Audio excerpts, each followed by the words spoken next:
It's 2 o'clock. And as I said earlier, one of the advantages to doing events virtually is timeliness, because we're not waiting for everyone to get their seats and get their coffees. So I hope you've already gotten your seats and gotten your coffees, because we're going to start today's Safety at Sea event. And I'm Carleen Leiden-Walker, if you don't know me. I'm the co-founder and executive director of NAMEPA, and it is an annual honor to be able to not only present this program, but also to partner with the United States Coast Guard on the presentation of the AMVER Awards. And I don't want to steal any of Joe's thunder in terms of his welcome, but thank you all for joining us. I'm just here for housekeeping, which is to just remind you that unless you're a presenter, if you could turn your camera off, that would be terrific. And we're trying to spotlight our speakers. So while we'd love to see our audience, and especially when we're up close and personal, if you could turn your cameras off, and I will be doing so shortly. And also, we've all gotten so good at this in the last 15 months, but I'm sure you know to keep your microphones off while the presentations are going on. And we are offering question and answer. And if you could if you'd like to ask your question, you can put it into the chat room, or you can raise your virtual hand and indicate that you'd like to be called upon so that you can ask your question directly. Finally, I just want to remind all of you that the proceedings today are being recorded, and the recording has started. So be aware that they are going to be recorded, and they will be available at a future date on demand. So without further ado, I turn you over to our senior, our emperor, Joe Hughes, who's the chairman of NAMEPA. Joe, thank you. Well, thank you very much indeed, Carleen. Yes, you can see that I have the most appalling delusions of grandeur in my private life, but no, aside from that, it's a great honor and privilege to be chairman of NAMEPA. On my day job, actually, I'm chairman and CEO of the managers of the American P&I Club, which I hope many of you are already familiar with. We're based in New York. I'm actually speaking to you from my home in Connecticut at the moment. Carleen is some caretaker, of course, and she has been the executive director of NAMEPA and one of the co-founders, actually, since it began its operations in 2007. So we're celebrating 14th year now. But it's always a great pleasure, I think, to take part in this particular event in conjunction with our very, very good friends at the Coast Guard, and to celebrate the AMVER Awards every year, as we do at this time in May traditionally. This is the second occasion that we've been having our conference and making the AMVER Awards in this COVID-19 restricted format, which we all most fervently hope will be the last time that we're actually having this event in this particular format. It has some advantages, I suppose, but it's not quite the same thing as being able to greet people personally and join in with the great conviviality that we usually do on occasions like this. But it has been a tradition now for us on this National Maritime Day that we honor, of course, in this connection. And as I say, we're very grateful indeed for everyone who's attending today. We have two outstanding panels. The event in total is actually effectively in two parts. We have two panels in the first half, forming a sort of conference format.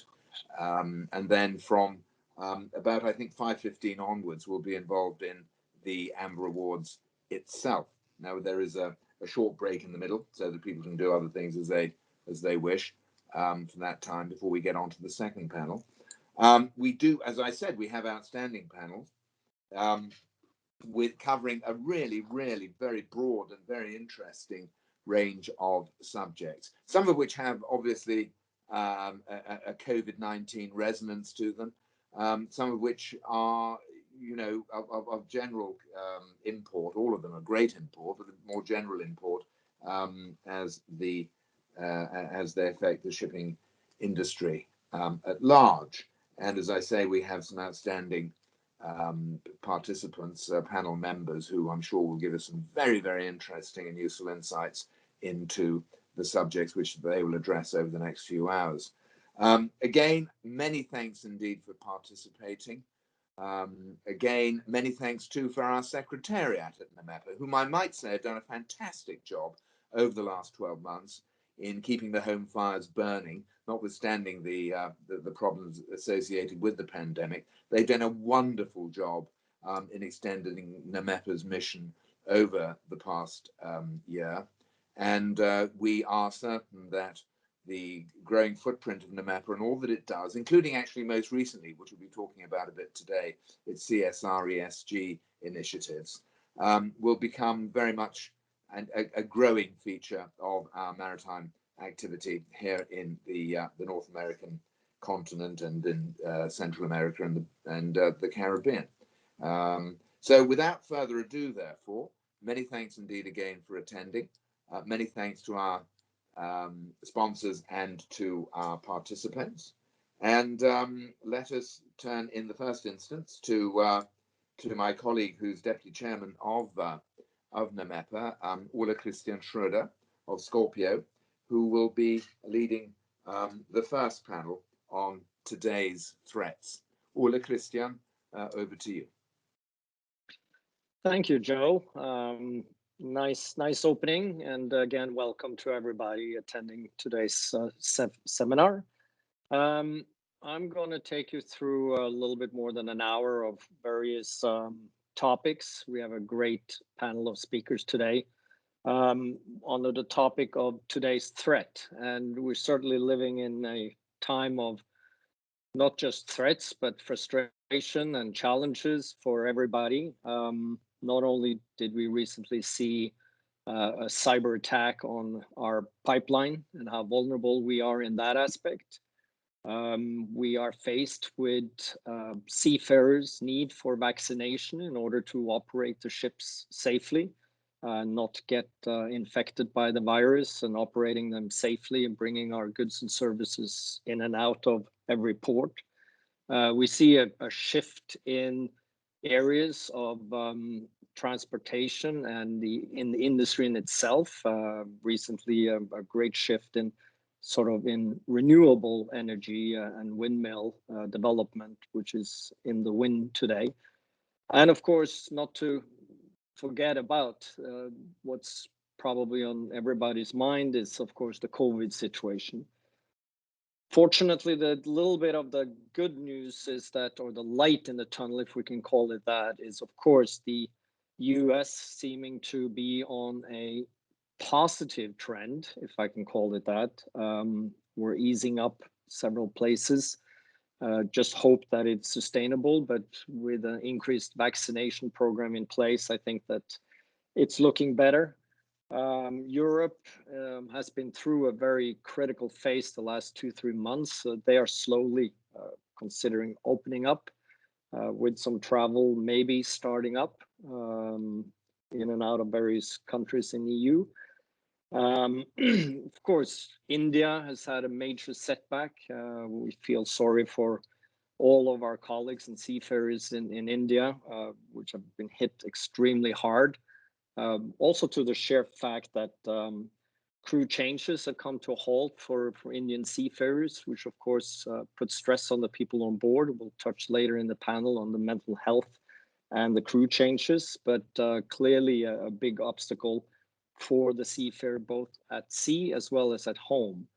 And I'm sure that many of our seafarers are very concerned about their families and the situation in India.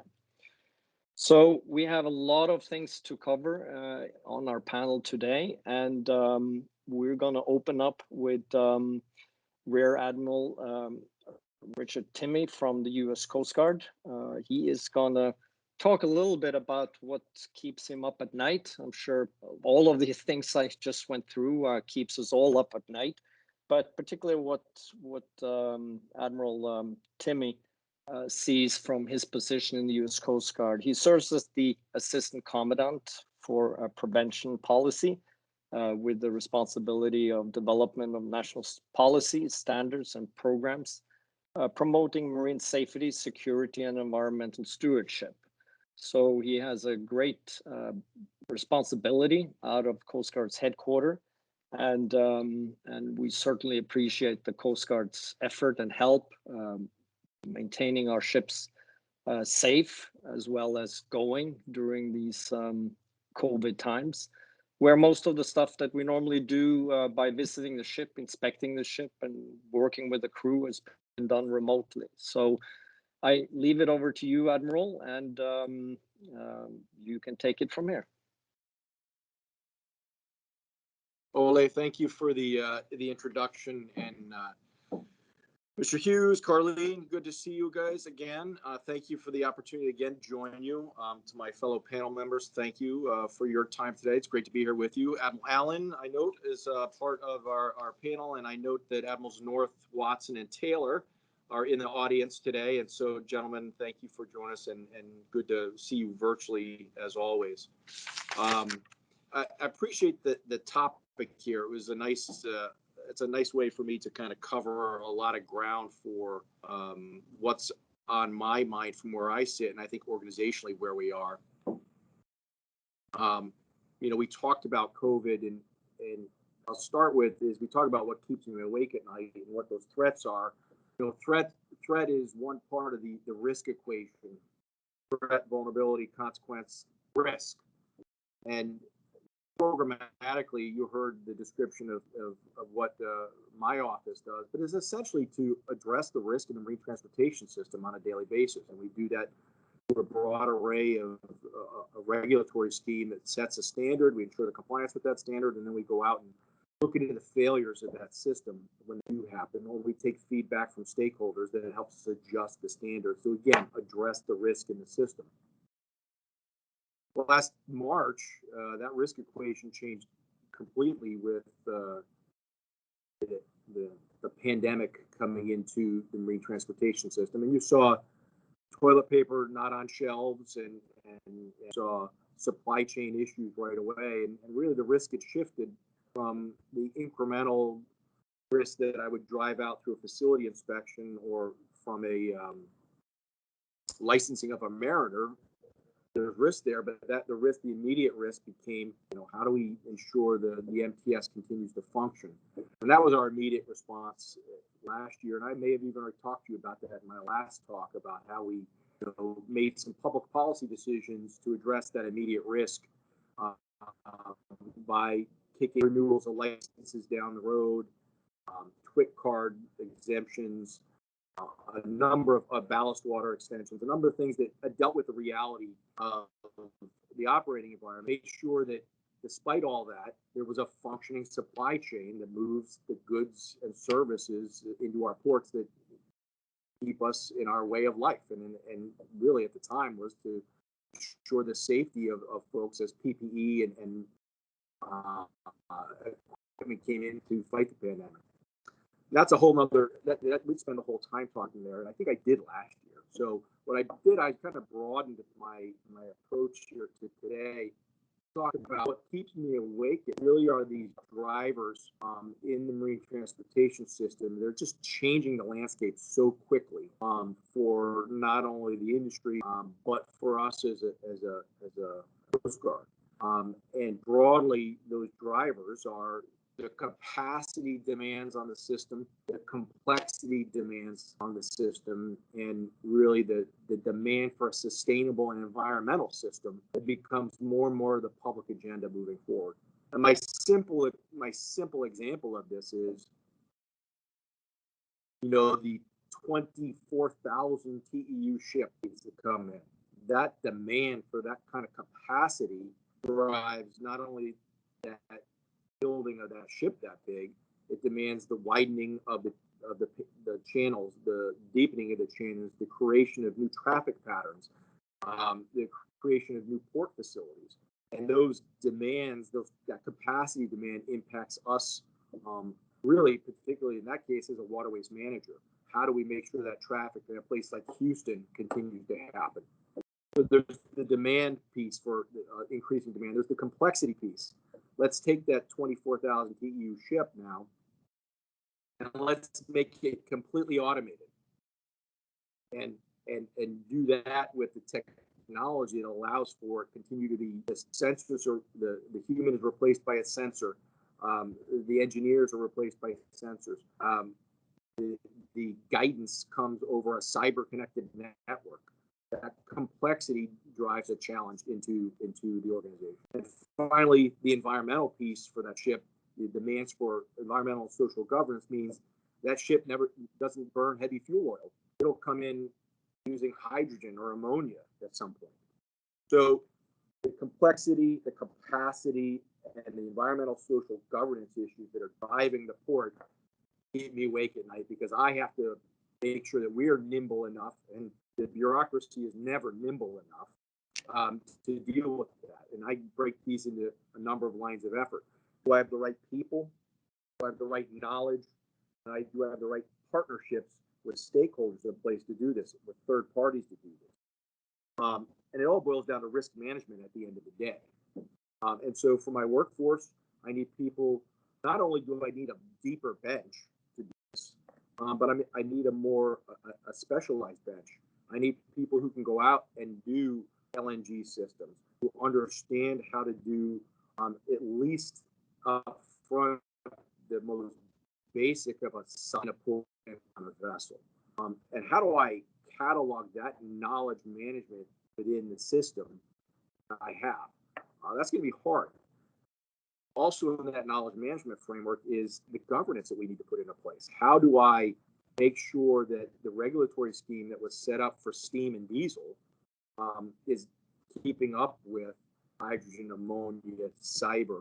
Do I have to incorporate third-party standards by reference in order to make sure the same level of safety is provided to both the public and to the mariner themselves? That one I put a lot of thought into. I think we do here in general start to talk about right now. The revolution is here. These things are happening now. Our Marine Safety Center is doing design basis agreements for fuel systems that we have no other basis for within our current set of regs. How do I keep up with that? It is really something that does keep us up at night. And then the partnerships, as I mentioned, this capacity demand, where not only is it a demand for a greater capacity within the port and the ships and the facilities, it means I need more people to do that. So that's capacity demand on me I don't have, and I'm probably going to turn ever increasingly, as we always have, is the third parties, whether that's a class society, whether that's we've incorporated these new third-party options for our towing vessel, whether it's turning to third parties at NIST or other kind of non-governmental, not regulatory agencies, but the standard setters, IEEE, et cetera. These folks were going to help us craft the approach to that standard setting that the Coast Guard is expected to do in that system that I described up front. Set the standard, ensure compliance with that standard, and then investigate the failures or get feedback on it. Picking out the right people, the right partnerships, the right governance is going to be a challenge. And I'm still not there because I'm stung by some failures in our third-party oversight system over the last few years, where we, from our overseer's perspective, need to continue to need a better job with. If we ask somebody to do something on our behalf, how are we ensuring that they are actually doing it? So there is no easy button answer, even with the use of third parties as force multipliers for what we do. And at the end of the day, there's probably still not enough capacity, enough knowledge management, and enough partnerships in place. So I have to manage the risk that's left over. How do I apply those finite resources I do have to the risks that are out there? And that does keep me up fully, because in a very, very real sense, when I just started this job, I saw a failure in our small passenger vessel kind of fleet where 34 people died on a fire at Conception. And that's a fleet I completely own. There are no third parties who do anything for that. That's a Coast Guard inspected boat. And so how do I put my best resources, my most seasoned people into that fleet? And I have to apply that everywhere, from port state control, deep draft, to the work with ABS, IAX, and the other class societies as we kind of put these resources into the fleet where it's out there. I'm not sure if that was 5 minutes or 20 minutes, but really I'm going to stop there in anticipation of some conversation later on. But happy to be with you today. Happy to continue this conversation, and thanks for joining us. Oh, and Admiral Buschman, Vice Admiral Buschman does look forward to tonight on behalf of the Commandant at the awards ceremony. So you'll be seeing him a little. Thanks for the time. Well, thank you, Admiral Timme. I'm glad that you look good. So obviously you are getting some sleep. Can't be keeping up all the night, but so thank you. Some interesting elements. We will get back to some more specific with the Q&A session at the end, if you don't mind doing that. We're moving on to, I mentioned briefly earlier about the crews and the crew changes and the challenges we have there. And today we have an expert in this field, Joanna Lally of Dorian LPG. And not only does she have a very good background from Merchant Marine Academy of Greece, which led her to some seagoing experience before she went ashore and started working with crew and understanding crew. So I think that she will be very capable of touching on this subject about crew welfare and mental health and what we do for the crew in the meantime. So Joanna, I leave the microphone to you. Hello, thank you all so much for the introduction. My name is Joanna Lally. I'm co-operator of Dorian LPG at the Greek branch in Athens. Before I begin with my presentation, I would like to thank you for the invitation. I feel honored to be able to present to all of you the way that Dorian handled the seafarers matters during the COVID-19 outbreak. Next slide.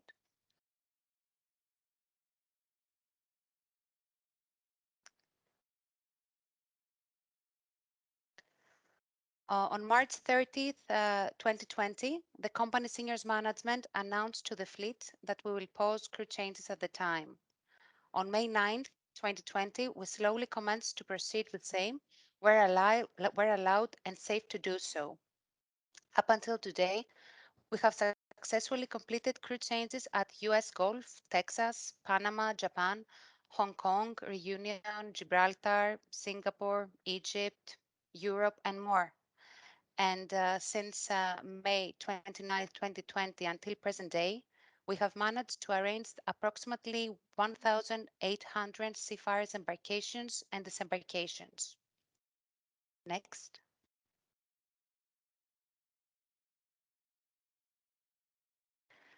In an effort to immediately comply with current events and always following the guidelines provided by WHO, our company proceeded with below actions.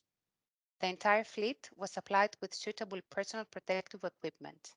Health alerts, including the latest WHO situation reports, were provided to the fleet directly once received for the prompt information and guidance of all crew members on board. On March 17, 2020, a coronavirus outbreak management plan was introduced in the company's SMS and to the fleet, and it's currently under its 12th edition. In our OMP, we have created new health protection procedures for our seafarers to follow in order to protect themselves against COVID-19 infections. Next.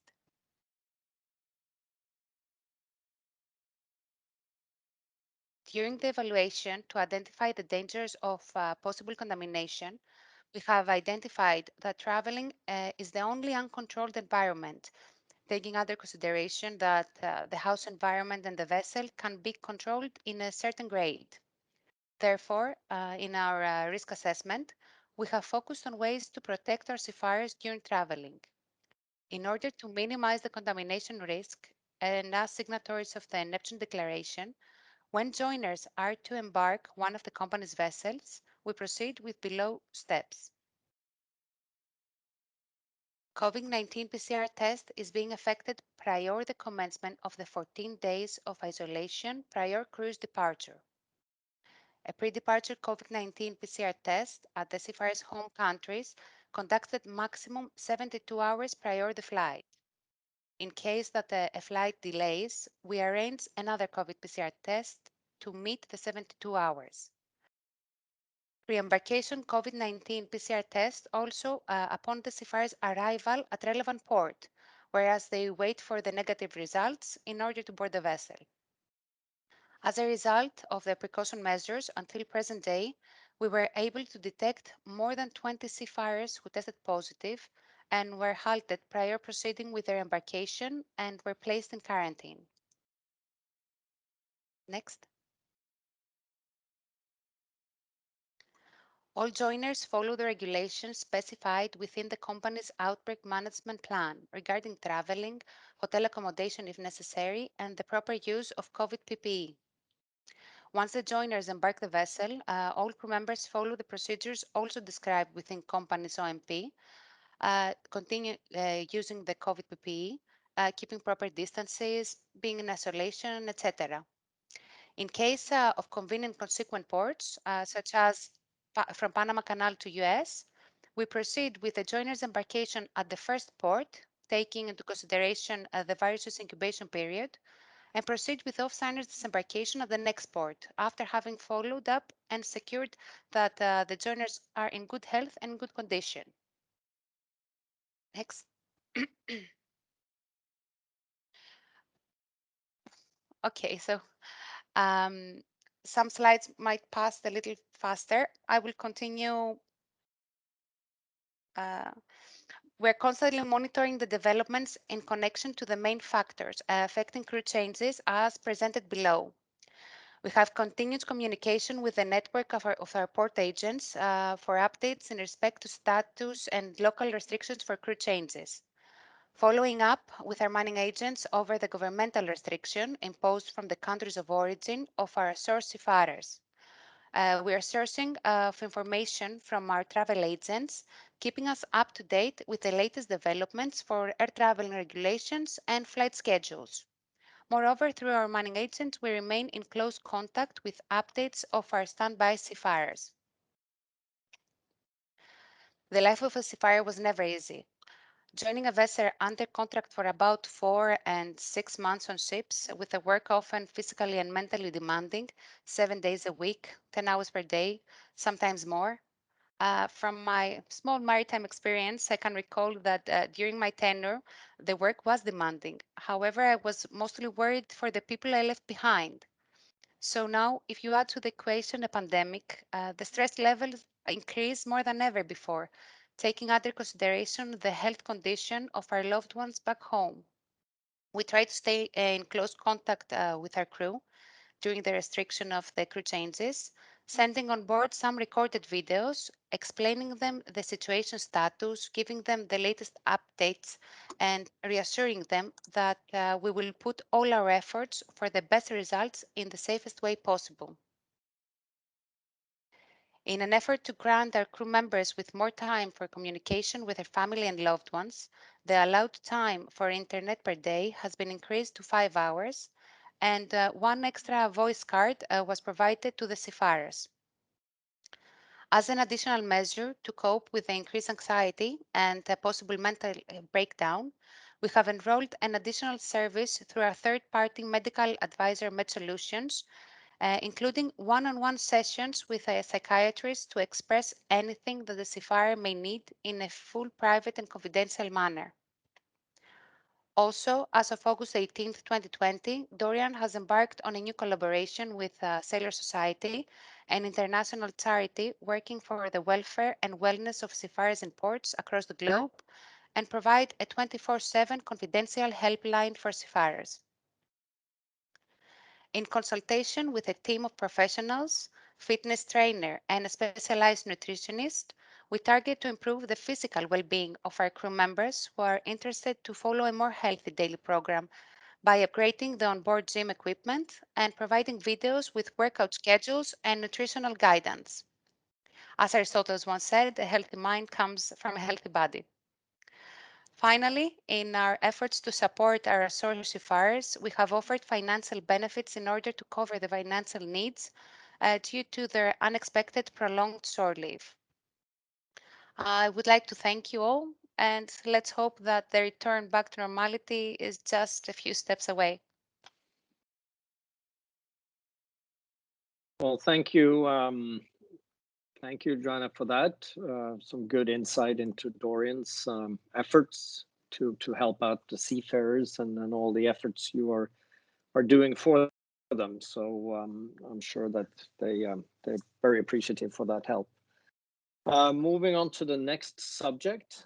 By the way, more specific bios about all the panel speakers will be posted on the NAMEPA site later on, so you can read more about each other's background. However, the next topic, GPS issues, is a very interesting, a very broad and very challenging topic, which I'm sure that Admiral Thad Allen has spent a lot of time on, is well adversed in that topic. Admiral Thad Allen is a well-known commandant of the U.S. Coast Guard for many, many years. He retired from the Coast Guard as that in 2010. Has done a lot of great work since then as well. So now today he's going to talk about the GPS issues, and I'm sure that with ranging into national security and other things that we see today, that it will be an interesting topic. So, Admiral, floor is yours. Thank you, Ollie. I appreciate the opportunity to talk to everybody today.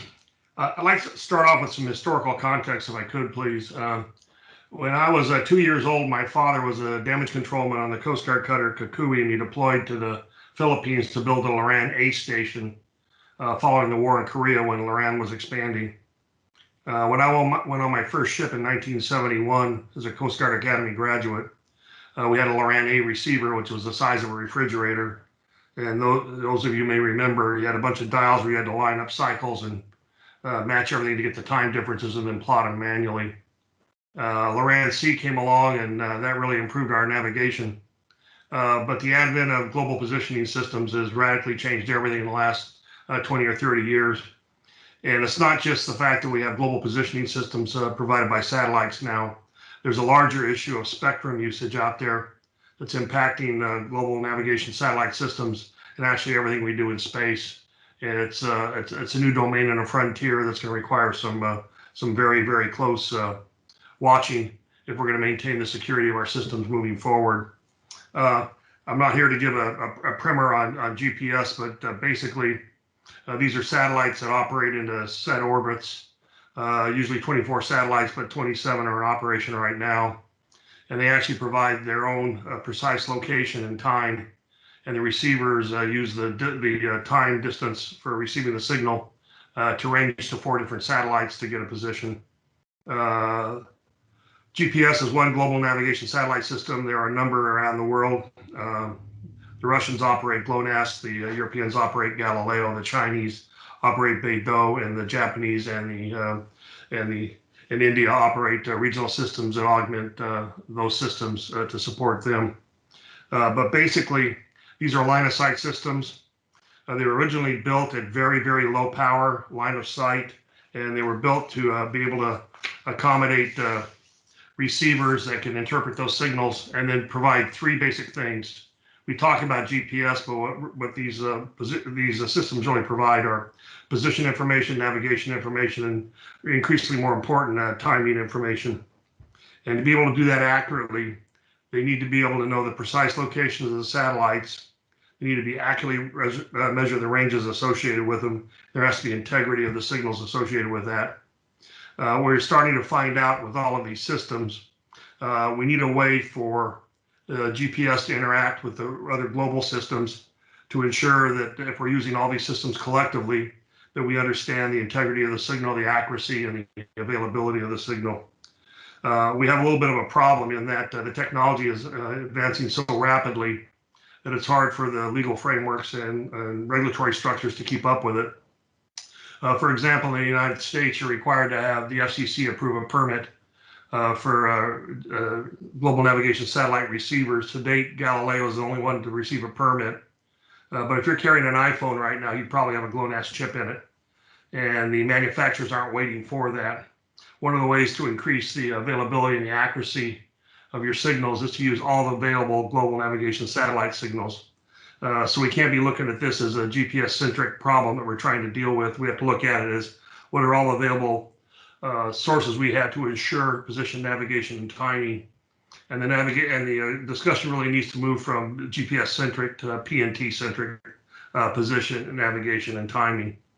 While I'm not here representing the government, I'm talking on behalf of myself today. I happen to chair the Space-Based Position, Navigation, and Timing Advisory Board for NASA that advises the PNT XCOM, which is made up of all the government agencies that have a dog in this fight, basically, and co-chaired by the Deputy Secretaries of Transportation and Department of Defense. As you can imagine, there's been a lot of discussion about this in the current transition between presidential administrations. But I guess I wanted to talk about the concerns that I have and my colleagues have collectively. And again, I'm not speaking for the government regarding what we need to be concerned about and basically what keeps us up at night. And you've all seen a lot of articles out there about what happens when you lose GPS signals or global navigation satellite signals, what happens when you have jamming or spoofing, particularly in and around airports and other places, what happens when you don't have assured global geographical information systems to interface with these very, very large data systems for moving cargo, that's been mentioned before by Rich Timme and some others.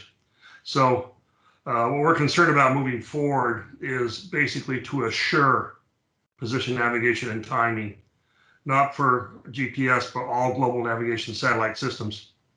And the framework that we have used to have this discussion focuses on three things, which we call PTA. And the first one is protecting the signal. The second one is toughening the receivers. And the third is augmenting the sources of PNT. I'm going to cover them briefly, and then hopefully we can get into some questions later on if anybody's got any issues related to that. First, protecting the signal. There are a couple of issues related to that. One of them is obviously spoofing and jamming. And while there are laws on the books that prohibit this, there is woeful, inadequate enforcement of this by the FCC and other folks that have legal authorities to go out there and actually look for the people that have this equipment. They're actually using it in a malicious manner. There's also protecting the signal also refers to adjacent spectrum interference. And we have a huge issue right now with the FCC that has actually issued a permit for a company to transmit through terrestrial antennas very, very strong signals in the mobile satellite service band.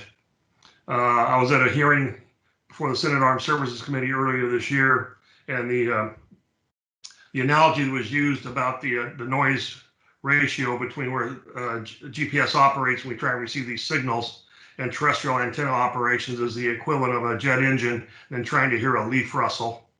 That is how small the signal and the noise level is for GPS. So it needs to live in a very, very quiet neighborhood. And right now, there's a lot of contentiousness in government because the FCC has authorized a certain company to operate and use terrestrial antennas in the mobile satellite service band to produce very, very high-powered signals. And of course, that threatens the GPS signal as well and other global navigation satellite systems. The second, toughen. When you learn how to make better receivers, they're able to discern spoofing and jamming and also withhold adjacent spectrum interference. This involves working with the manufacturers and trying to make sure we have the best technology out there and putting the receivers have to evolve with the science to be able to withstand the challenges that are facing them. The third is augmentation. And when we talk about position, navigation, and timing, we're not talking about space-based systems only. It's wherever you can get systems information that will allow you to get higher level precision and enhance your ability to know where you're at, where you're going, and of course, timing. A lot of this is done with other systems and space-based systems, including atomic clocks for timing and differential GPS systems, which take the GPS signal and modify it and correct it to a higher level of accuracy regarding the satellite orbit and the time. that allows you to get down to centimeter level accuracy on positioning. We see this where these systems are being used to refine the signals for agriculture and other uses, and then we're going to see this in intelligent transportation systems as well. And so and moving forward, there's not going to be any silver bullet to provide a backup for GPS. What we need to look at is all sources, whether it's cell towers or using differential GPS signals, whatever we can to augment that signal. E-LORAN would be another one. Any way where we can take and augment either the position navigation or timing aspect of these things will improve augment the signal and improve its availability. So to look at all of that moving forward, if I were to try and summarize some things that are of great concern to the community that's out there, and I generally work with the civil user community. The military works with coded signals and has a set procedure to deal with these things. What is lacking is a single voice for the civil user community. Some things looking forward we might want to look at is our ability to use anti-spoofing authentication codes with the GPS signal. We're obviously tracking the progress of E-LORAN and the deployments of that. There's a timing signal being tested by the old Coast Guard LORAN station in Wildwood, New Jersey. The ongoing issue about the FCC licensing of adjacent spectrum operations is of great concern to us. And there's actually been congressional action requiring that a National Academy of Science study be conducted in the next year to make sure that those decisions were taken by the FCC are really in accordance with the national interest. I myself have personal concerns that we have an independent regulatory agency that's making decisions that ultimately may affect national security in terms of our navigation systems against the advice of almost the entire interagency. And there was collective support that this permit should not be approved. We continue to work that with the new administration that's coming in. In general, we've seen some issues around the world, Shanghai, the Mediterranean, the Black Sea, and other places where spoofing and jamming is actually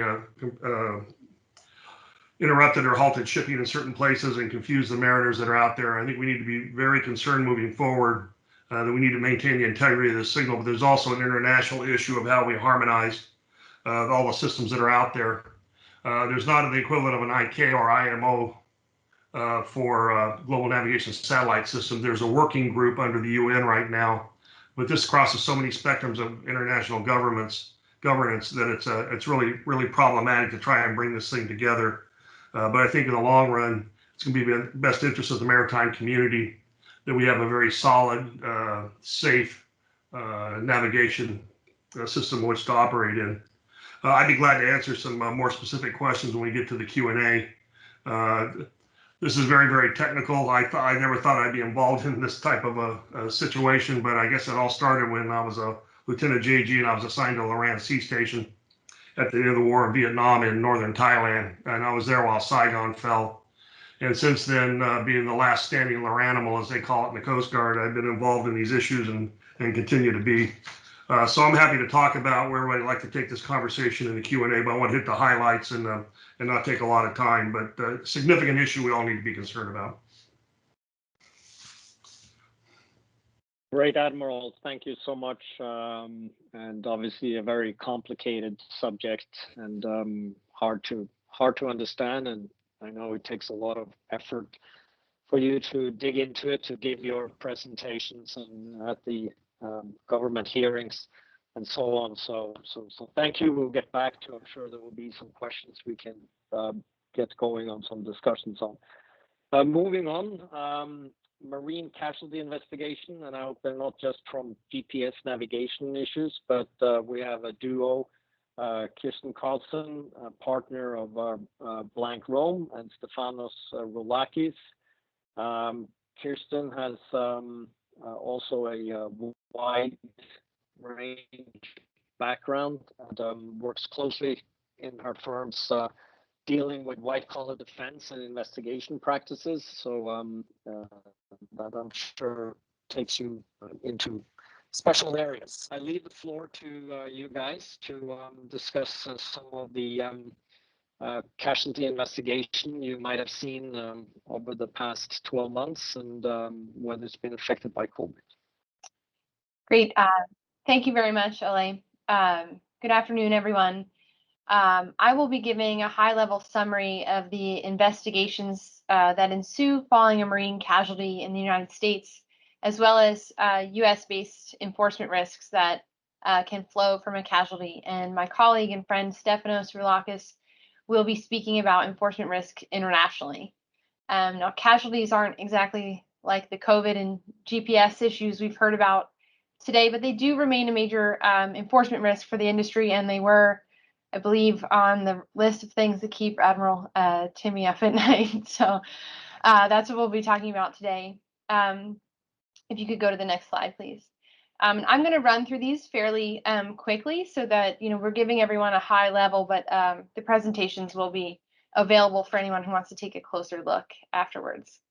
So for marine casualties that occur in the United States, there are two primary investigative bodies: the National Transportation Safety Board and the U.S. Coast Guard. Of course, depending on the scope of the casualty, there may also be state and local authorities involved. The role of the NTSB is to conduct an investigation in order to determine sort of the root cause of the casualty, not to find fault. Their goal is to prevent future accidents.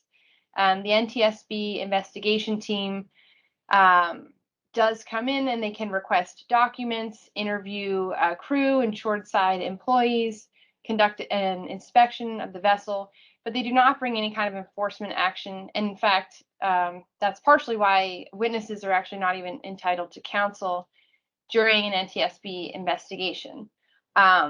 Instead, they release reports and make recommendations of regulatory change and other things that could prevent accidents in the future. Next slide, please.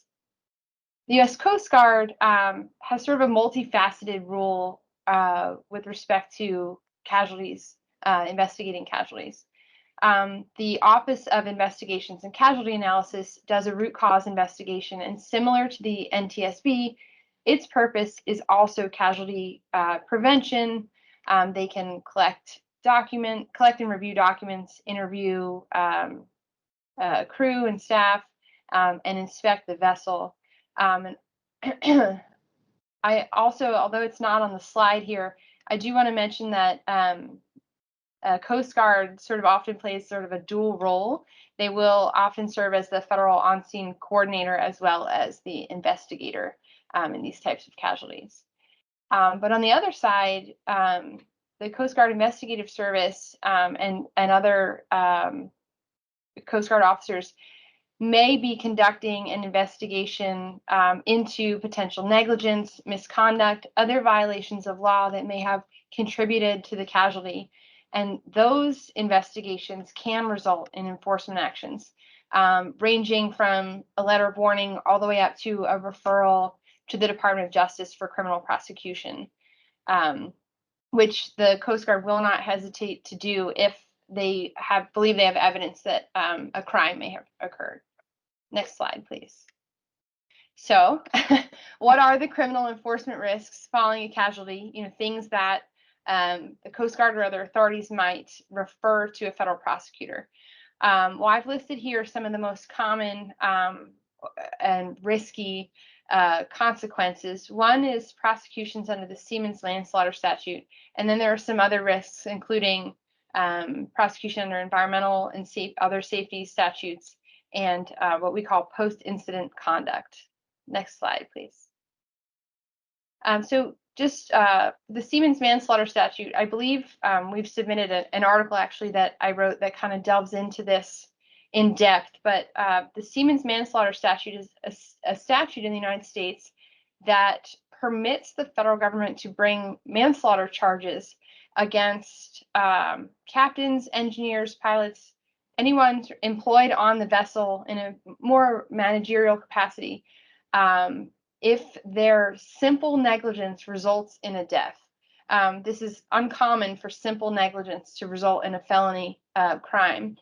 The statute also allows the government to prosecute the executives of a corporate owner of a vessel if there's something a little higher level of negligence, more like gross negligence, knowing and willful conduct.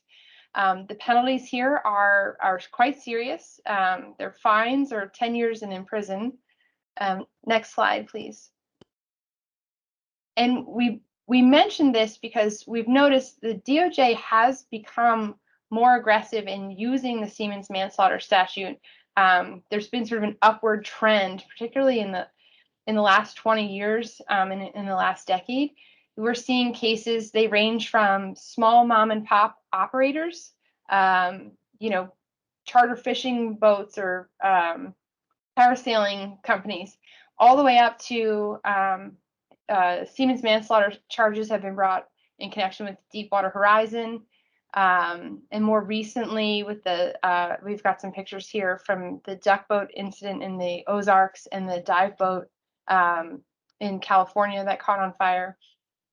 So, you know, there have been actually some legal battles around the parameters of the Siemens manslaughter statute, but, you know, setting those aside, these cases all show that, you know, DOJ will bring enforcement actions under the statute if a death results from a casualty. And I also want to note these cases can run parallel to or follow an NTSB or U.S. Coast Guard investigation. Next slide, please. So that's sort of high level on the Siemens manslaughter statute. We mentioned some other enforcement risks that could flow from casualties on the environmental side. These include prosecutions under the Clean Water Act. If there's a casualty, you know, close to shore and it results in the discharge of oil or other pollutant, that can be a Clean Water Act violation that can result in criminal penalties. Similarly, you know, if there was some kind of hazardous condition aboard the vessel that contributed to the casualty, that could be a Ports and Waterways Safety Act violation, for example. And so, you know, these are, we mentioned these because they're, you know, considerations that need to be, things that need to be taken into account when operating in the U.S. And sort of emphasize a heightened need for compliance and casualty avoidance. I also want to mention, next slide, please. And I apologize for going so fast. We just want to make sure we're getting everything in for everyone. Some of the most common enforcement risks following a casualty, or really any kind of criminal investigation, is we call it post-incident conduct, but it's basically the cover-up. Lying to investigators, destroying evidence, whether documents, electronic records. These kinds of things get seafarers as well as companies in a lot of trouble, more oftentimes when there may not even be a criminal charge on the safety or environmental aspect. So we mentioned this, you know, because it is a major area of risk. And then also for any lawyers in the audience, it's very important that lawyers who are representing the vessel be aware where the master or crew member's interests diverge from the owner, because it may very well be that those individual people end up needing their own counsel. A great example is when those individuals do this kind of post-incident conduct. Their interests are going to diverge at that point. I also want to be clear before I turn this over to Stefanos that while owners have a duty to cooperate, say there's a spill, for example, you know, they have a duty to cooperate with the government, and you know, the master, for example, may have a duty to make a report to the NRC. The master's officers and crew are not obligated to cooperate with the government when they face criminal liability. And I mention this because making sure that that seafarers are aware of their rights can reduce their own individual liability as well as the companies. Next slide, please. So with that, I'll turn it over to my colleague Stefanos, who's going to talk about international enforcement risks from casualties. Thanks so much, Kirsten, and thank you, Oli, and everybody for having us today on this panel. So Kirsten highlighted some of the U.S.-centric risks that faces marine casualty incidents, And the U.S. has the reputation for using criminal law to punish both marine casualties from a safety perspective and an environmental perspective. But there is a growing trend internationally, and we'll cover some recent casualties as well as some ones from the past several years that show this. Next slide, please. The first is the grounding of the Mchugh, which happened off the coast of Mauritius. Really, the key thing here is the location. Mauritius, of course, is a paradise in the middle of the Indian Ocean. And the Mchugh grounded on a coral reef off the coast of Mauritius. There were allegations that there was a diversion to pick up cell service. That might not be accurate given that there was good internet connectivity on board. But in any case, the crew had been on for a very long time at that point, up to 6 months, beyond their contracts, some of which were already quite long. So some of the things that Joanna was telling us about, do have consequences and externalities, not only for the shipping companies themselves, but for the environment. Here, the master is currently being held, facing charges. He's been denied bail and faces up to 5 years imprisonment and a fine of $750,000. Other takeaways from this spill is the sort of global and international response, which was massive, but also with the isolation of Mauritius, it was difficult to respond to this spill and try to mitigate the casualty. Next slide, please. So we'll talk another areas in South Korea, the sinking of the Sewol and the Heavy Spirit. The Heavy Spirit, I'll start with that one. Their crane barge was being towed by tugs and collided with the tanker. It spilled about 10,000 or more tons of crude oil, so already a magnitude of 10 larger than the Mchugh. It was in a sensitive area for fishing in Korea. Massive cleanup costs, and also this was a case that attracted a lot of attention, particularly because the tanker captain and officers from the ship, that where the collision occurred, not necessarily the crane barge which collided into it, faced criminal charges. So that has served as a reference point for seafarer organizations that talk about the criminalization of seafaring. Similar allegations have been made in the Mchugh incident. But of course, an investigation is underway, and what happens there remains to be seen. But this is a seminal moment in that movement, similar to what has happened in what is happening in Mauritius. There was a massive amount of outpouring of support from locals for the cleanup of the Heavy Spirit, and they were ahead of schedule.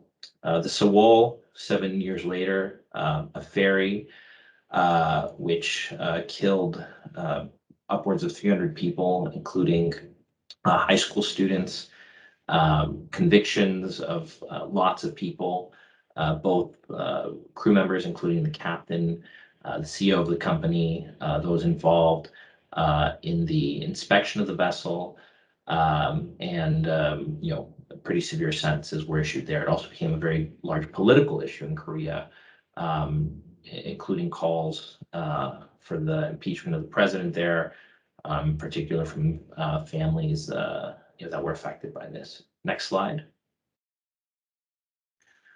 The Costa Concordia, a very well-known incident. The Costa Concordia was supposed to be a very well-regarded ship. Upwards of more than 4,000 people on board, 5 restaurants, the 2-level spa, this sort of thing. The Captain Scatino, had been captain of the vessels since its inception in 2006. Then on Friday the 13th of January 2012, the captain decided to take a closer course to the island of Giglio, which apparently was not uncommon at the time to do. However, the captain was not on deck, went below deck to have dinner, and the crew there took the ship even closer. They were supposed to be, per the captain's orders, about 1,500 meters from land, which was still a deviation. Nonetheless, they were about 600 meters from land, and collided into rocks there. One big takeaway from that was that there was not an immediate response from the captain, from shoreside, others to the local Coast Guard there. They thought they had the situation under control, and it's likely that if more immediate action was taken, lives would have been saved. Next slide. So on that note, and to go off the last point from Kirsten, a stitch in time saves 9, or an ounce of prevention is worth a pound of cure. Developing on incident planning before it happens pays big dividends later, both in terms of mitigating any kind of environmental or safety risks, as well as lowering, of course, the legal and enforcement risk for companies. If you can prevent an incident from happening, that's much better than having the best cleanup possible. And Kirsten and I have worked on internal audits where we've helped companies develop some of these plans, reporting systems, and others to help mitigate that risk. Immediate response, as we saw from the Costa Concordia incident, can pay large dividends as well. To Kirsten's point, making sure everybody knows that they're supposed to tell the truth, that lies will not help them on the back end or while an investigation is going on. All these are steps that are important to take. So with that, thank you very much, and I'll turn it back over to Ole, I guess. Well, thank you to both of you. Very interesting presentation on the topic. It shows how quickly things can go wrong, and obviously the consequences. And I know in my responsibility in this corporate group, our main focus is, of course, on teaching the people to, if you make a mistake, be upfront and report it, talk about it, and be honest about it, because we all make mistakes, and but as you pointed out, Justin, that if you start lying about it, it could actually bring you into some extremely serious problems down the road when or if it gets investigated. So thank you for those highlights. Absolutely. I think Carlene raised her hand. Did you have a question, Carlene? I know it will surprise everyone that yes, I do. Actually, I've got questions for everyone. So if anybody else wants to get some questions in, please raise your hands, and I will try to take a breath. But starting with Admiral Timme, your tenure in your role as Assistant Commandant for Prevention Policy has transcended 2 administrations. Have you experienced a significant pivot with this new administration, and is there some legislation or actions that we should be looking for in the maritime sphere or anticipating in the next few months?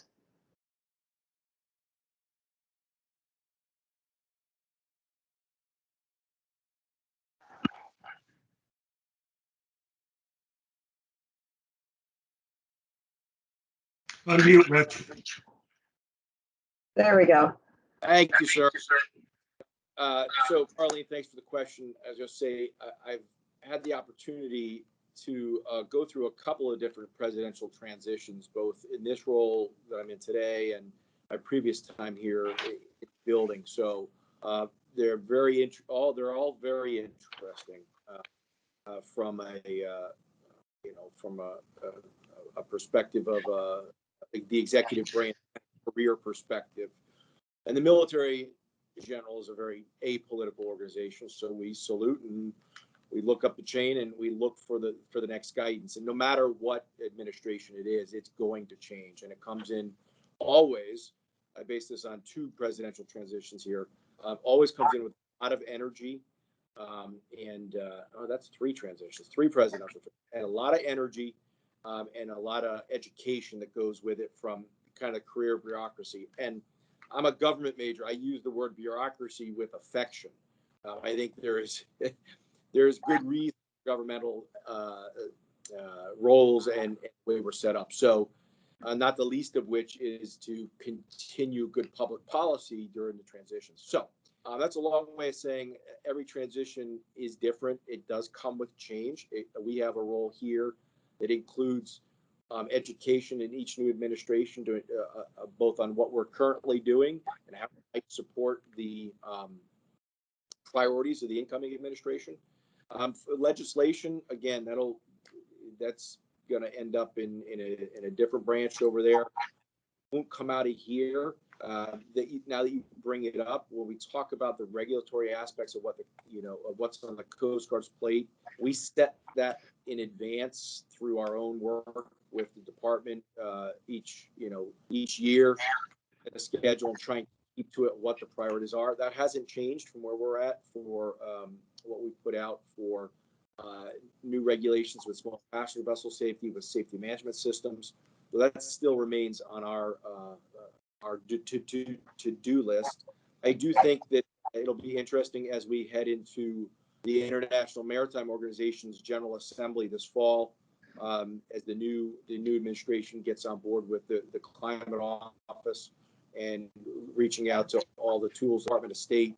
That'll be an interesting thing to watch. But again, I think each administration has those changes, and we're here to support and educate as we move forward. Okay, thank you. And one more quick question. How do you feel, what is your position on jambalaya and crawfish? I learned how to make a roux this year, and not make it well, but I'm gonna take that recipe with me. And the other thing I learned, a gumbo can never have a seafood and a sausage. Keep them separate. Don't really. Okay. Well, I imagine you'll be perfecting those in the next couple of years. I look forward to it. And for those who didn't really get the connection with the crawfish, is that the Admiral Timme is moving out of the headquarters in Washington and taking over command of the 8th after Admiral NATO. So we wish you good luck in that, and thank you for all your great support up here. Thank you, sir. I'm looking forward to going down there. Absolutely. Ole, I've got plenty more questions if we've got time. Yep, I don't see anybody coming in, but I know that in the next panel we're going to be discussing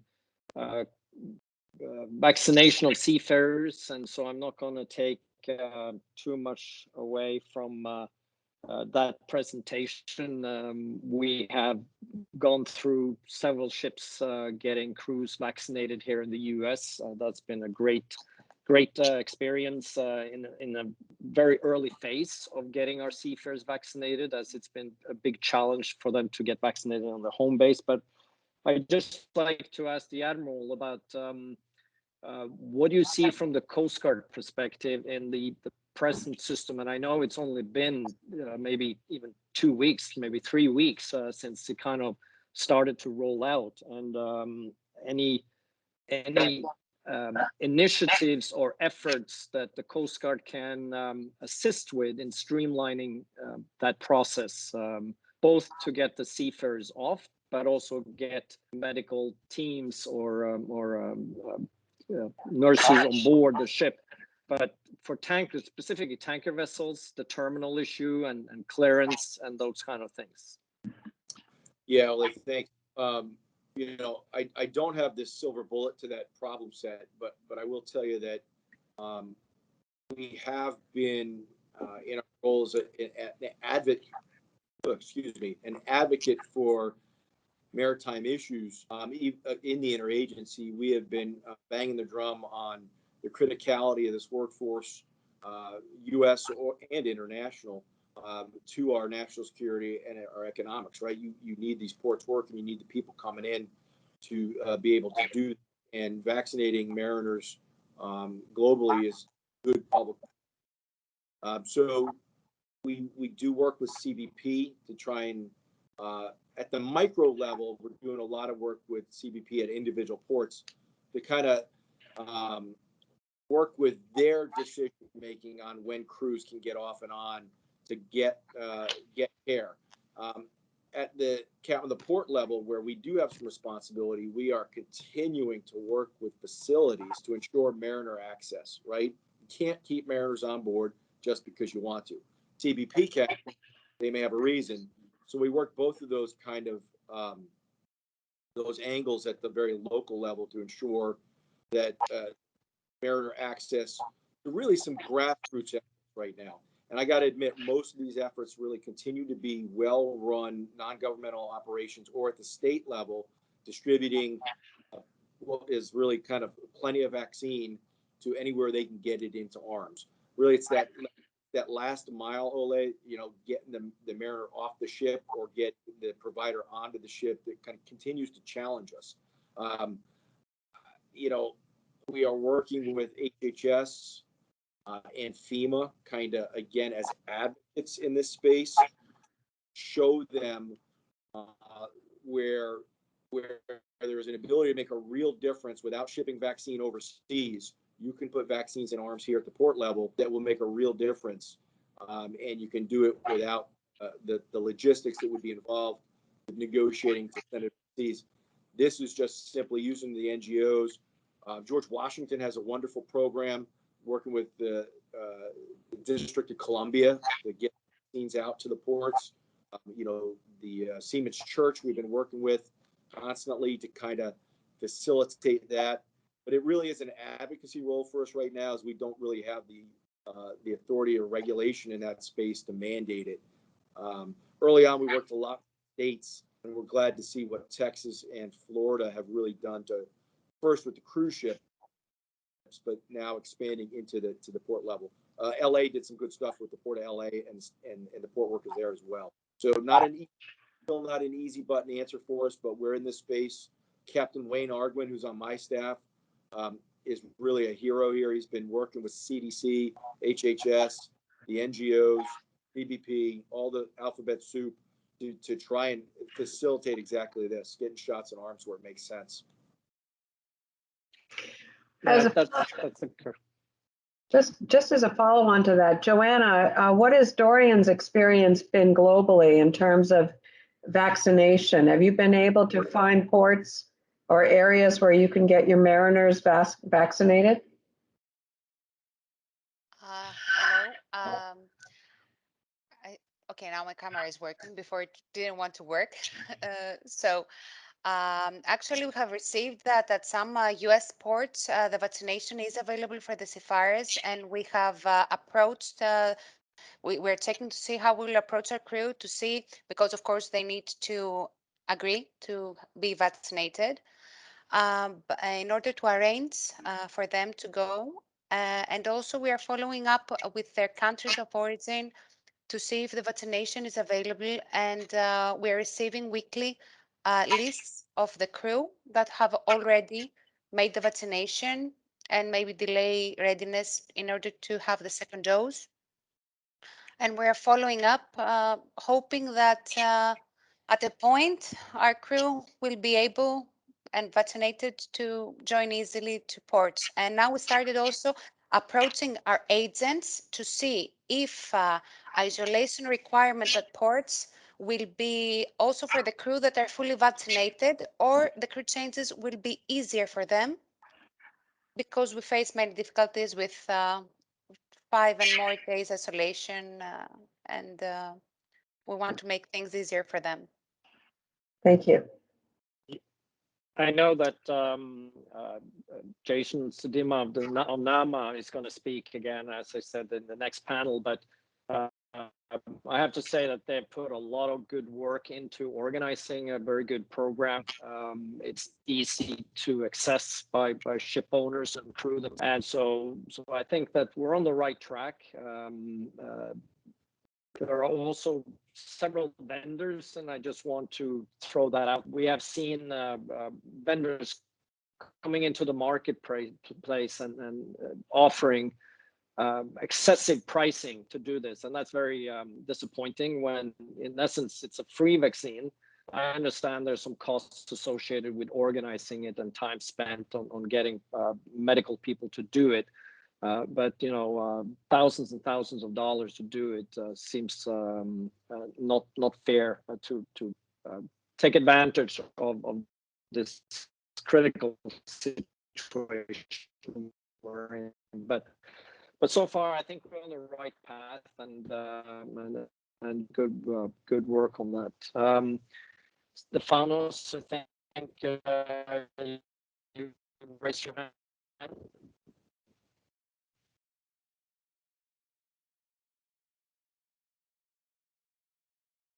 Unmute. Sorry, thought I did that. I found the back and forth very interesting, and certainly didn't want to interrupt Carlene's questions. But I was just curious, Admiral Timme, I thought I heard you say that something about the authority for the Coast Guard to, or the Coast Guard lacking authority to, coordinate or give vaccines. And I didn't know if I heard correctly, and if so, what that authority would look like.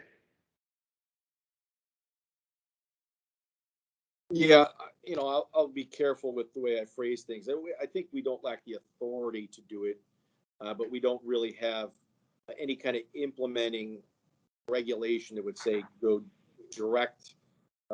We can't direct the state to provide vaccine to a local provider at the port level. That's just not our role. We absolutely have the authority in our role to advocate in the interagency space for maritime issues to those who don't normally deal with it, right? That public health providers, CDC, NEMA, these are places in the interagency that are not well versed in what the reality of the marine transportation system looks like, right? A mariner comes in and they're there for 12 hours or 24 hours, and they're going to be there one time. I'm not going to give them Pfizer or Moderna. I need a Johnson & Johnson. You've got to have that discussion and advocate for it. And so we started there advocating to lots of different places just to make sure there was an awareness of the problem set, that when it does become available, it's going to be used in a way that makes sense, right? The federal government was, CDC made some decisions on categories, 1A, 1B, 1C. This is who gets it. But even then, the vaccine is distributed to the states, and the states carried out that at the state level, not the federal level. So that's my reference to lack of authority really was, I can't take a vaccine, take it from a stockpile, and put it in an arm. I'm going to do my best to advocate for that and facilitate it in a way that makes sense. So for the decision makers who do have that decision, and I think we're doing okay with it. I put you back to last fall when we started the Committee on Marine Transportation Systems COVID-19 working group to really start taking on these issues. I did have the privilege of providing some input to the new administration COVID task force. When that stood up, I got to be a part of that to advocate for the maritime issues in the transportation sector. And so part of that education was, here's the men and women in the marine transportation system who work away from home port. So don't tell them they have to go to their home state to get a vaccine. They're not in their home state. They're going to end up in California for 12 hours. Make them eligible for the shot. So that's the discussions we've been. Thank you. And I got to put in one more plug while I still have the mic. We issued a marine safety information bulletin yesterday that would call attention, would spotlight mental health of mariners in the COVID-19 pandemic. So it's to highlight that we're encouraging mariners to seek that attention, medical attention for mental health when they need it. There are no repercussions to their Coast Guard license. There's a couple links in here. The link is back to the CMTS's, links back to an earlier blog post we did in February about mariner mental health. And that links back even further to the work of the Committee on Marine Transportation System in the fall that listed mental health resources for mariners out there. So encourage you to take a look at those as we continue to advocate for that particular issue as well. Admiral, since you are heading down south and we're really going to miss you here, I'm going to use the time we have here and ask you a little bit about that. The Coast Guard's annual Port State Control report just came out, and one of the things that it kind of looks encouraging in terms of the oversight into. I see there are several detentions issued of ships conducting ISM audits remotely, and this is obviously a key element now during COVID that most of activities towards the ships are done remotely, and I think the industry has adapted very well to something we never expected would happen. But with this remote audits, and obviously it's hard to do it when you can't really see a lot of things, but what's your experience from the Coast Guard perspective of the virtual look at the ship versus the actual? And when I see that you have issued the detention for remote ISM audits, which obviously has not been done as they would if it was an onboard inspection. Yeah, so great question. I'll start with, this concept of remote audits and remote inspections. I think through necessity, this last year we found ways to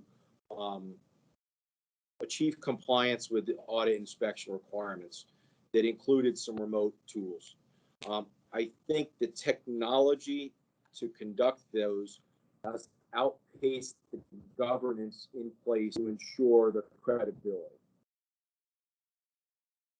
And so I remain concerned from an oversight perspective about the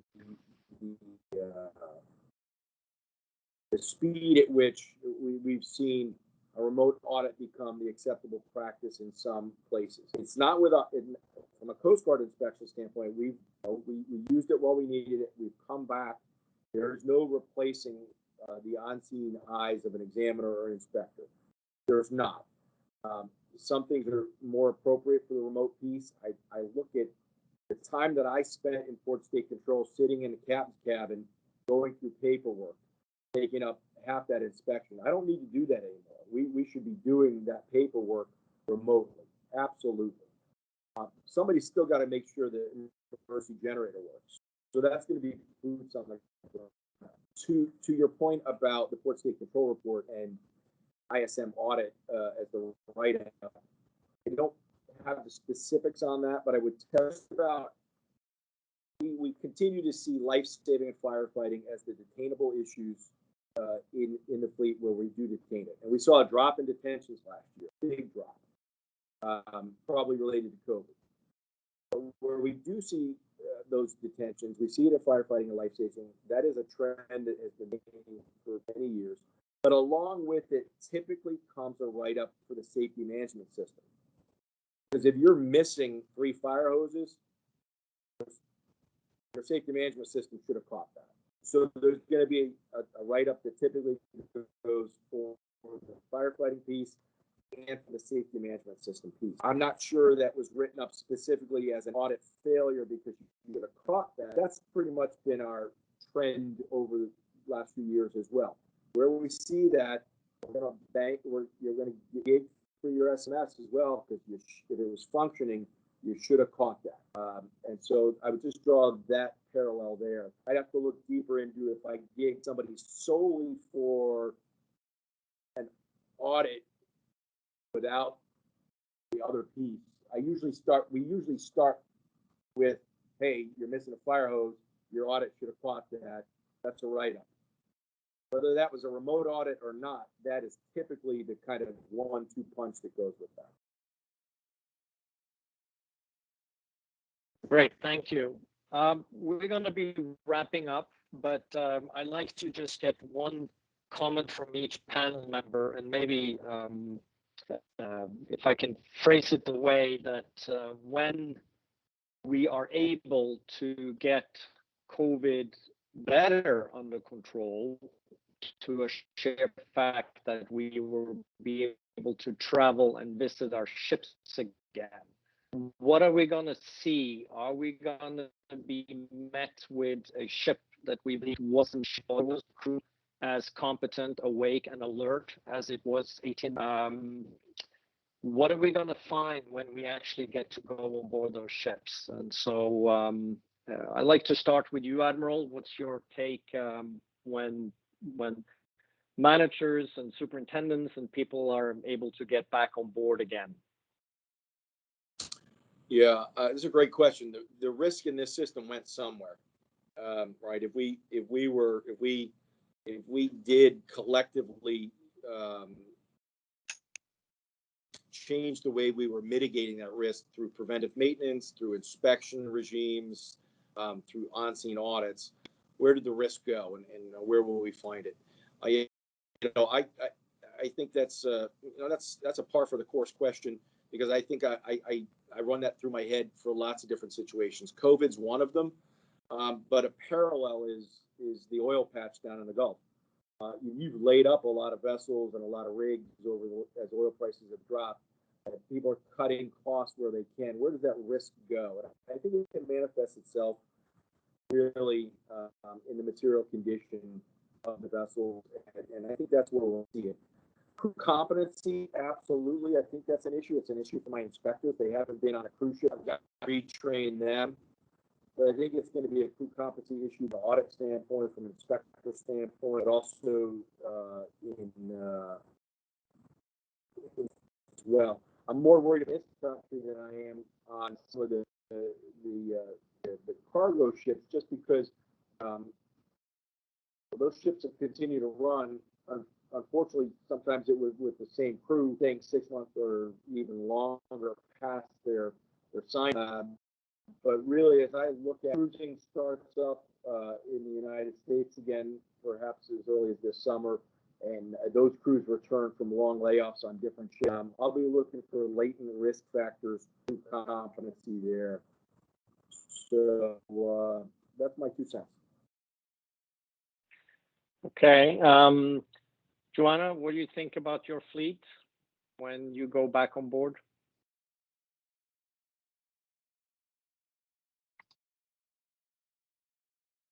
Hello again.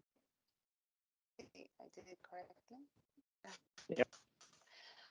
Okay, so actually, it's been a long time since our superintendents have visited our vessels. We try to have a remote assistance to them, but I believe also the crew would like to see the company's personnel joining the fleet, discussing in person with them any problems that they might have, and be able to, if they have any matters that they want to discuss, to see them and resolve them at once. I believe that everybody is looking forward for that. Even us, we want to see our crew. We want to see how they are. We want them to.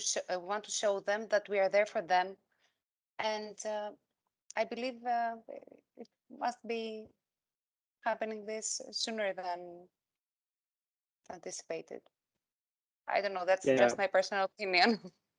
No, thank you so much, and I agree with you. I think also the seafarers are fairly hungry to get office colleagues to come on board and visit them and talk to them. And Kirsten, do you see anything from the legal risk?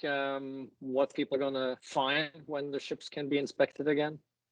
Yes, well, I actually agree with Admiral Timme that I think that we're going to see some deterioration of the condition of the vessel. I think in some of our investigations, we see,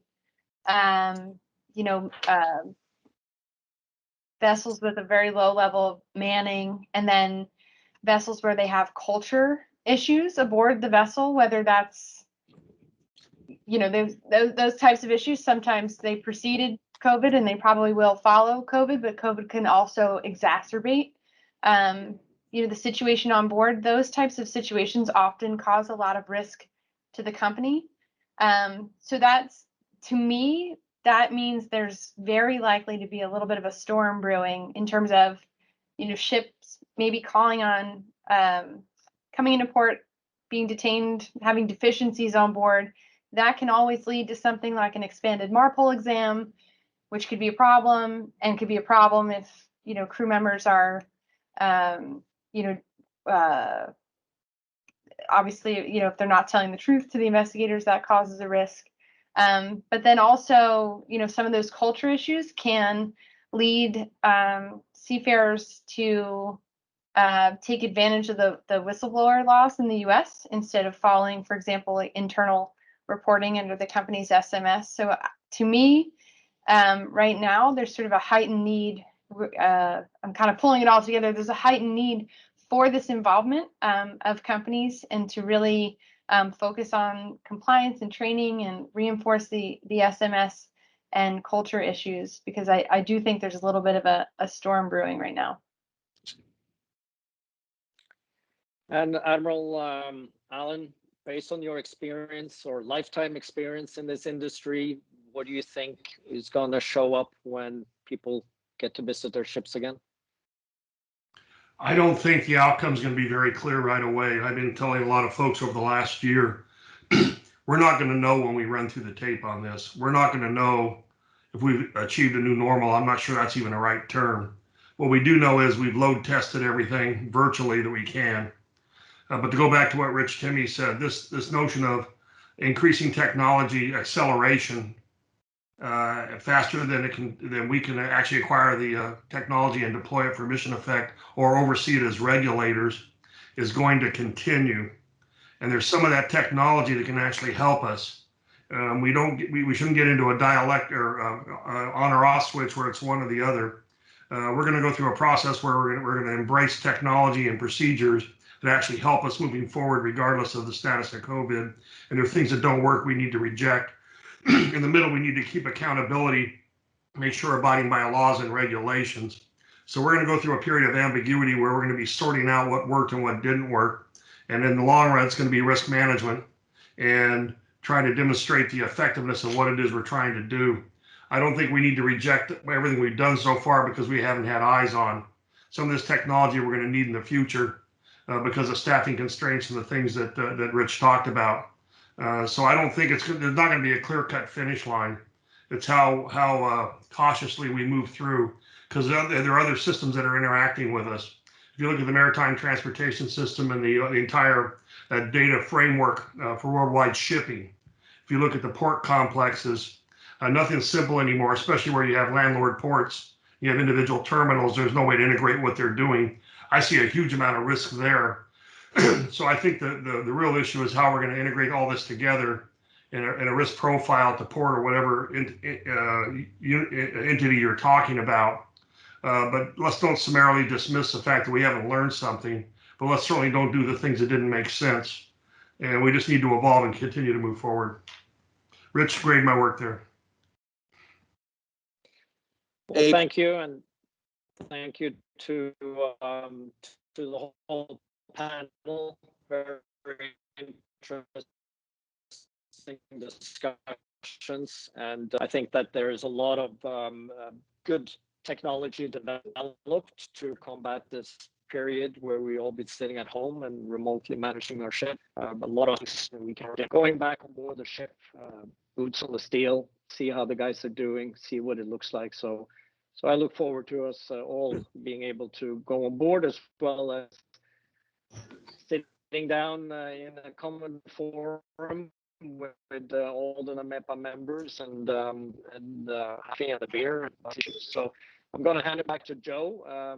So thank you again, everybody, and thank you for listening to this now almost an hour and a half. So thank you, guys. Yeah, well, thank you indeed, all the panelists. That was absolutely fascinating from start to finish.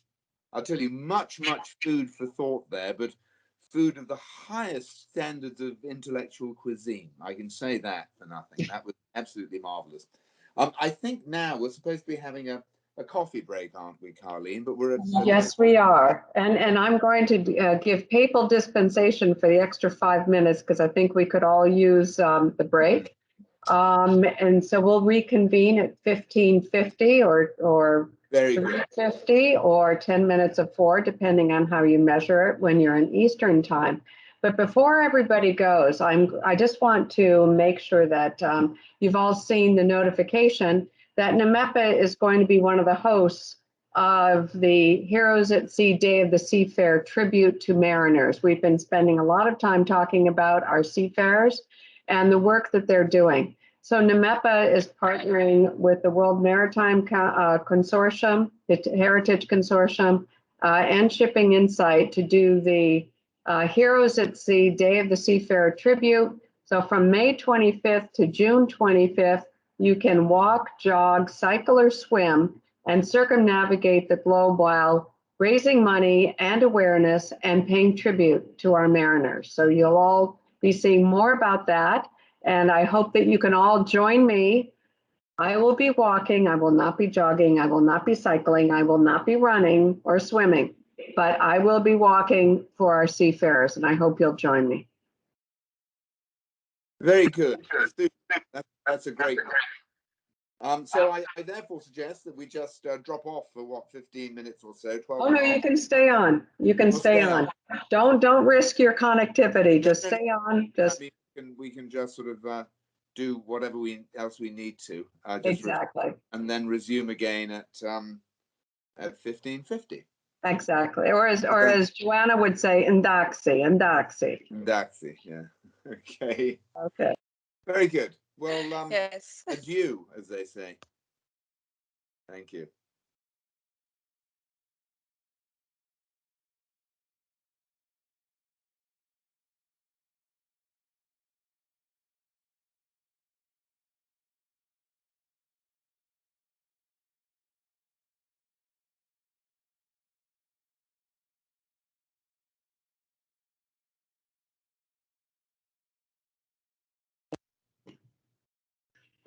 Hello and welcome back to NAMEPA's Safety at Sea National Maritime Day Seminar and AMVER Awards. I'm Carleen Leiden-Walker, and it is my honor to be your moderator for the second session, which is tomorrow's targets. We spent the first part of our program talking about today's threats and keeping with not only the alliteration, but also the interest we're going into tomorrow's targets. Now, this morning, the earlier session, we heard a lot about what's going on with COVID. We also heard a lot from Admiral Allen on some of the satellite communications and GPS and navigation challenges that we face. Our first speaker is Dr. Jason Ziema, who is the Executive Director of the North American Maritime Ministry Association. And while I do know that we had specifically asked him to speak about, in terms of tomorrow's targets and the importance of communications with mariners, I suspect we're going to be hearing a lot more than that. And I certainly suspect we'll be hearing a lot about NAMA's initiative to help vaccinate mariners. So without any further ado, I turn it over to Dr. Jason Ziema. Jason? Well, hello, Carleen. Thank you so much for the welcome.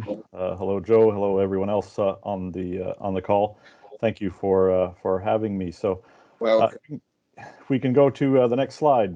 So, in this little presentation, I'm indeed going to talk about communications. I won't touch too much on vaccines, but very happy to talk about that.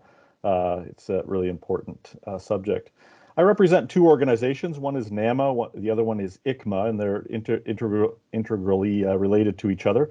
NAMA is the North American region of that encircles the seafarers' welfare charities in North America. ICMA is the one worldwide.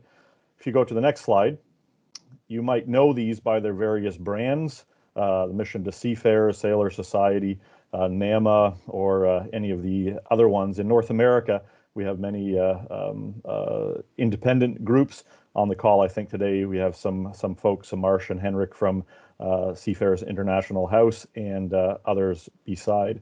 So all of these charities come together under the umbrella of NAMA in North America or worldwide under ICMA. Next slide. Might be helpful to see them in a different way, and that is geographically where these various charities are located.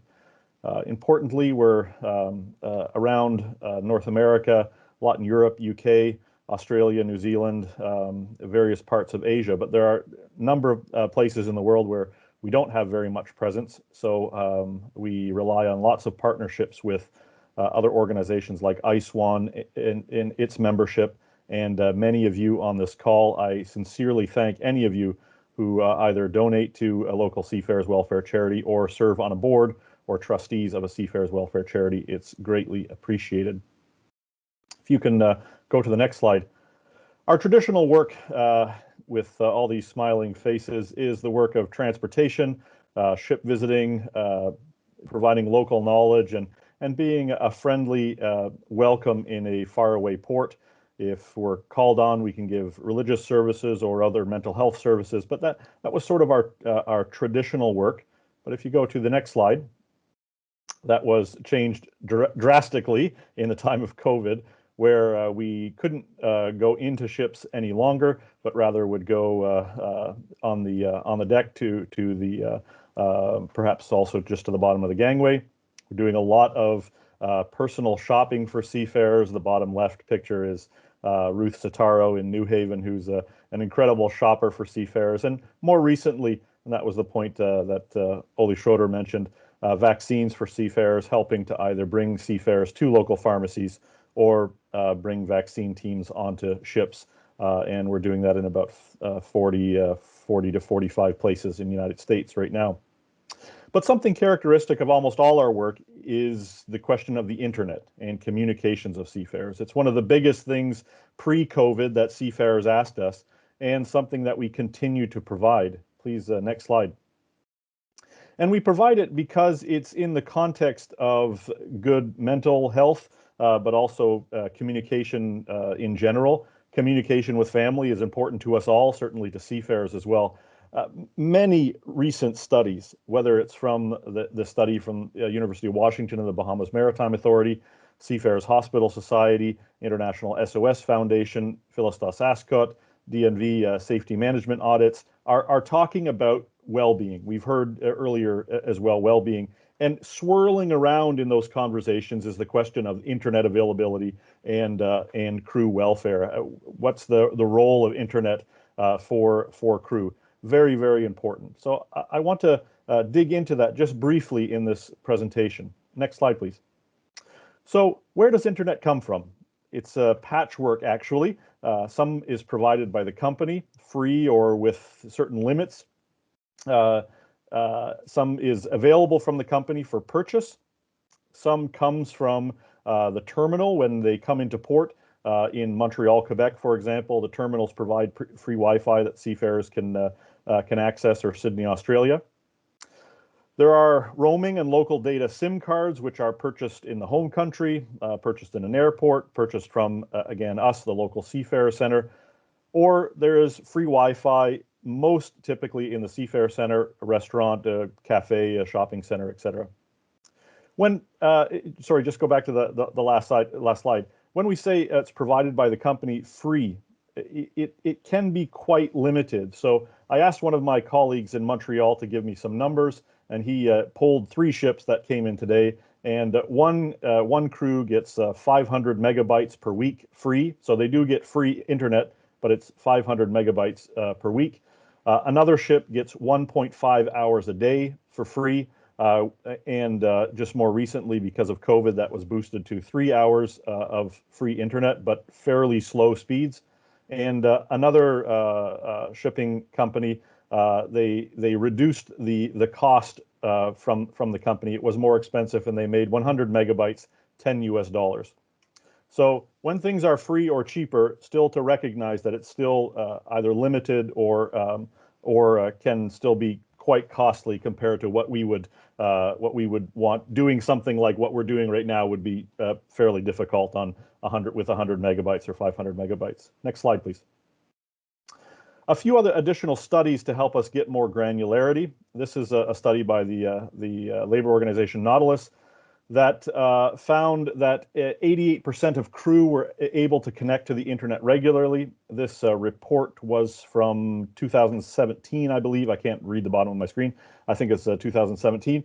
But the findings clearly demonstrate that wider access to crew communications was a key concern for those working in the maritime sector. So again, 88% of crew had access to the internet, but what did that mean? It meant for most, no streaming, no video calling, no downloads, only company-approved websites. So there was, there indeed was internet, but there were significant limits on it. Next slide, please. Futuronautics Report. Futuronautics put out this report sponsored by KVH in 2015 and then 2018, and it shows a dramatic increase in the amount of internet that's provided from 25 to 30, 22 to 39% in 2015 to 57 to almost 80% in 2018. Clearly an increase in internet availability. Next slide. From the industry side, so it's not just labor voices speaking here, but also the industry, ICS and EXA did a survey just pre-COVID, and they found that 82% of those organizations who responded provided internet access to seafarers for personal use. So there's a considerable number. Most ships provide some kind of internet access. But then the granular question is how much internet access and how much does it cost if you want to buy more? It can be still substantially expensive. Next slide, please. In a similar vein, this report, a major report by the Seafarers International Research Center, just pre-pandemic, which was done in conjunction with IOSH, so it's a major report. They asked what were the top 3 things that would make life on board better or happier for seafarers. Number 1 was terms and conditions of work, so better pay, shorter contracts. But then a very kind of a relatively close second was internet and communications. More internet on board was something that most seafarers perceive as something that would make life better. And nonetheless, in this same report, it said that 70%, a little bit more than 70% of ships did have some kind of internet. So there is internet, but it's relatively limited. So next slide, please. The big question is, what has COVID done to this situation? Is there any evidence that internet has improved drastically? What can we know? And I'm afraid I don't have too many clear answers for you. Nonetheless, the Seafarers Happiness Index, which is put out by the Mission to Seafarers, came out just a short time ago. And one of the conclusions was that if COVID-19 has brought any single seafaring issue to the fore, it's been that of connectivity. Encouragingly, it seems that some progress is being made, with more seafarers being able to get online and connect with friends, family, and loved ones back home. This is, I think, an important finding. But what are the numbers? Well, the closest I can come is a report that just was released today by Splash 24/7. They interviewed Inmarsat, and Inmarsat put out numbers today that they said typically internet connectivity has about doubled per year. But in the last year, it's tripled. So the daily usage of internet has tripled on all the ships that are using Inmarsat devices. Until last year, the daily usage consumed per ship was about 3.4 gigs, and now it's become 9.8 gigabytes a day. Now, some of that's being used for the ship itself, but no doubt some of that also has to do with crew communications. And there's an important finding there. KVH also reported that it's another quarterly record growth for the kinds of satellites that they're putting on, that they're selling and putting on ships. There is significant growth in this field in the last few years, and we can be very thankful for that. But there still are, it would seem, significant limits where internet is available, but with quite significant limits, and the other options are quite costly still. Next slide. So I am happy to learn more from you. If you have insight in this, I'd be happy to learn more. I publish a magazine called the Mari Report. Happy if you read there. We have our two websites, nama.org, icma.as, and a training website, maritraining.com. Happy to get feedback. Thank you very much, Carleen, for all of your work. Well, Jason, I have to say thank you, and to the members of NAMA whose mission it is to serve our mariners. And it really is such an enormous job that's gotten even bigger and perhaps more frustrating because of the restrictions that COVID has imposed. I'm going to tell everybody a little story about why we are NAMEPA rather than US MEPA, for instance. When I was first learned more about HELMEPA, Hellenic Marine Environment Protection Association, I was speaking with Dimitri Matsatsos, who was the Secretary General. And I said, why is there no MEPA in the United States? And he said, because nobody could wrap their arms around it. But what I had in my hip pocket was a relationship with NAMA, the North American Maritime Ministry Association. So I knew that through NAMA, we could wrap our arms around North America. So that included Canada, the United States, Mexico, and the Caribbean. So that's why we are NAMEPA today. We had to get a special dispensation from InterMEPA, but it's because of our relationship with NAMA. And NAMA is also our conduit to the mariners. Whenever we build new programs to educate seafarers, NAMA has been our partner in delivering those programs to mariners. So we're very grateful to NAMA and the relationship that we have with them. So thank you, Jason, for your comments today, your remarks on communications. Thank you too, and thank you to all of the welfare centers that are members of NAMA for the work that you do. So we appreciate it greatly. Moving on to our next speaker, we're going to explore the issue of diversity and inclusion in maritime. Now, some of you may recognize Jennifer Williams, but you're wondering, why is Jennifer Williams out of uniform? And you'll also remember that Jennifer Williams was a speaker for NAMEPA a few years ago when we were at the National Press Club for this very event, when she was a captain in the Coast Guard. Well, Jennifer has retired her uniform, and she has now picked up the mantle at CLIA as the Vice President of Maritime Policy at CLIA. And Jennifer, we're delighted to welcome you as a civilian to today's Safety at Sea event. We're looking forward to your remarks about diversity and inclusion in the maritime space. Well, thank you very much, Carleen. And I'm hearing a little feedback there. I'm not sure if people have their mics open. I guess before I start, I just wanted to compliment Jason on his presentation that he just had. I've gotten to know him quite well over the past year. We've been working together on the vaccination task force, and I can say that Jason probably never sleeps. So he really does a lot of work for the mariners out there. Now, I was asked to, you can go to the next slide. I was asked to give a presentation on diversity and inclusion. And diversity means a lot of things to a lot of different people. But I decided that I would just focus on gender diversity today. And hopefully you'll find this presentation interesting and important, and maybe even a little uplifting. But before I start into my slides, I wanted to disclose I'm not an expert in diversity. A little bit about my background. You said that I spent 30 years in the Coast Guard, which I did. You know, and so I worked with 10.5% women in the Coast Guard. The officers, I think it's about 23% female officers and 13% female enlisted.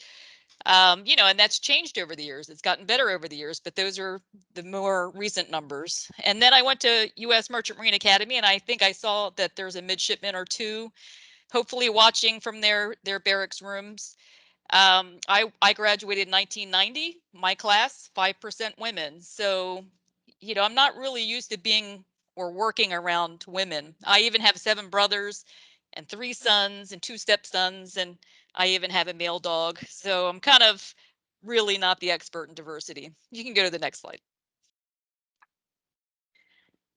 We have seen gradual improvements in some of our sources for maritime workers. I know that Admiral North is on the call today, and unfortunately I couldn't get a response from SUNY Maritime, but in general, the Merchant Marine Academy, it's over the past 5 years have fluctuated with the women's from 13% to 26% being the highest in the last 5 years. I think this year's class of 2024 had 20% women.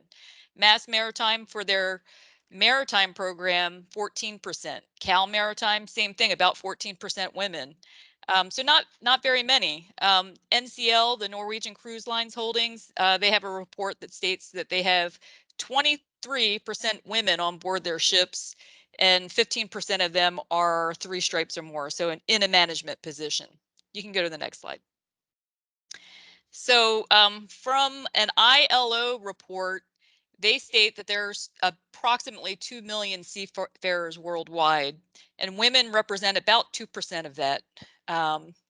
And cruise shipping, that's where you're going to find most of the women seafarers. 95% of the 2% are in the cruise industry. So 40,000 roughly women in the maritime industry worldwide, and you know, a little over 37,000 of them are on the cruise ships. You can go to the next slide.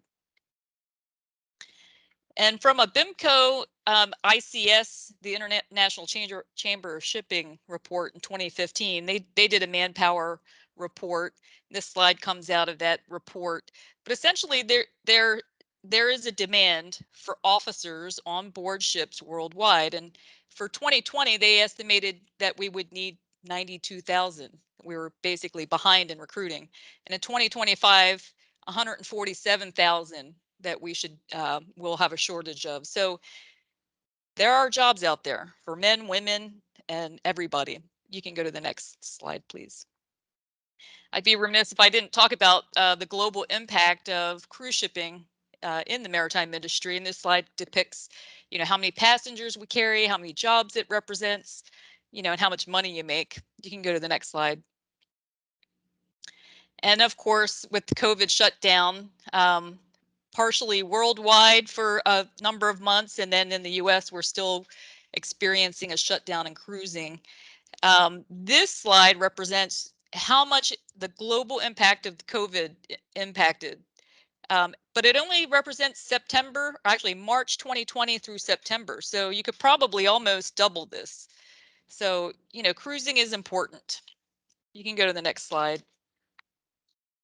And so who really was impacted by that shutdown besides the passengers themselves?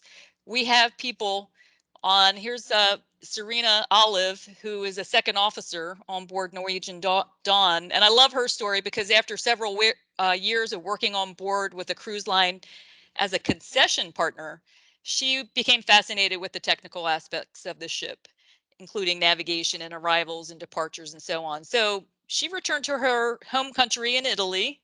She studied at the Nautical Institute of Gallipoli, and I know I'm not pronouncing that right, but in 2018 she joined Norwegian Gem as a deck cadet, and she also worked on the Norwegian Star before returning to Italy for her mate's exams, which she completed just before COVID hit, March 2020. So darn the luck. You can go to the next slide. I also like Jana Suarez. She's currently serving as a second engineer on board the Norwegian Getaway after joining the company in 2016 as an engine cadet. Leading up to her current role, Jana studied maritime engineering at the Maritime University of the Caribbean. She also studied English and French while she was in the Army, and later she went to work on an oil tanker in her native country of Venezuela.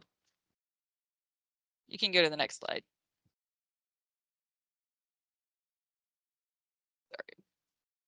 And Bernadine Gonzaga holds the position of firewoman on board the Norwegian Escape. She was born and raised in the Philippines, and she entered the fire service in the Philippines in 2009. And in 2017, she began her career at sea. You can go to the next slide.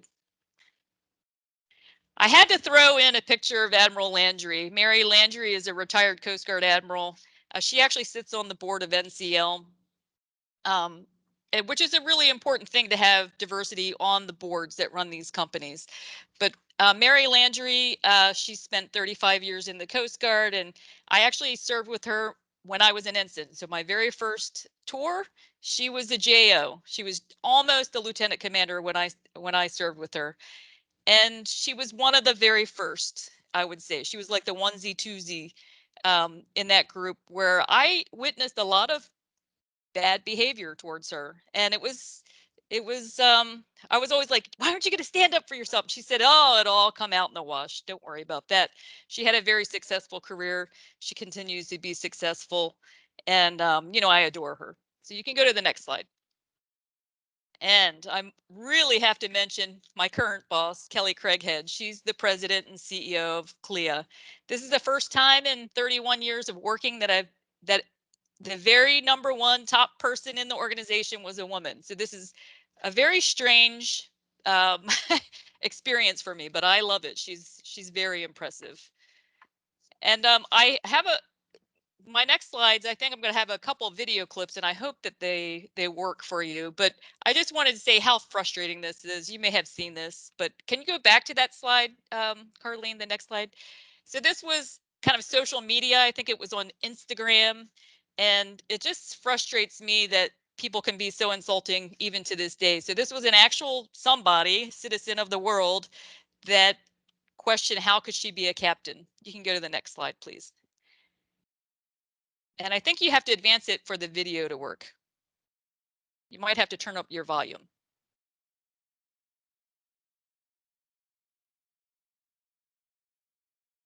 So I really do like, you can go to the next slide, Carlene. I really do love her sense of humor. And I have another video that we'll show in just a minute, but I think a lot of the women that I've worked with through the years have been, you know, kind of accepting of whatever is said out there, and we take it with a grain of salt. I'm not so sure that the younger generation is that way. You might hear from them. But I thought this was a very clever way to respond by her. But she has a really interesting story. This is Kate Mchugh. She is the captain of the Celebrity Edge. And they did a very nice video of her that kind of encompasses her whole life, and how she got to where she's at, her family influence, and the fact that she's a woman and she's proud of it, and she's not, you know, she doesn't hide that from anyone. So if you would like to advance, it should show the video. It's 5 minutes. All right, you can go to the next slide, Carlene. And I apologize. I think there may have been some people who have difficulty seeing the video, but it is on YouTube. If you wanted to search on YouTube, look for Kate Mchugh or Meet the Captain, Kate Mchugh, and you should be able to see that video as well. I really do like her attitude and really her desire to, you know, let's not have first with women anymore. Let's just make it a regular thing. She doesn't want to be the female captain. She just wants to be the captain. I think that's where we're all at as well. But it was really unfortunate that the all-female crew, I mean, it made the news, but probably COVID overtook that news. So it probably didn't get as much press as everybody would have liked. But that was quite an achievement. So that's really comes to the end of my slides here. I did want to point out that the cruise industry, even though in the US we're still shut down, we're still trying to comply with CDC requirements. We are ready to set sail. Thank you. Well, thank you so much, Jen. We really appreciated that wonderful overview. And it's funny that when I first saw that the query about can't believe you're a captain, the first place I went to was the grammar.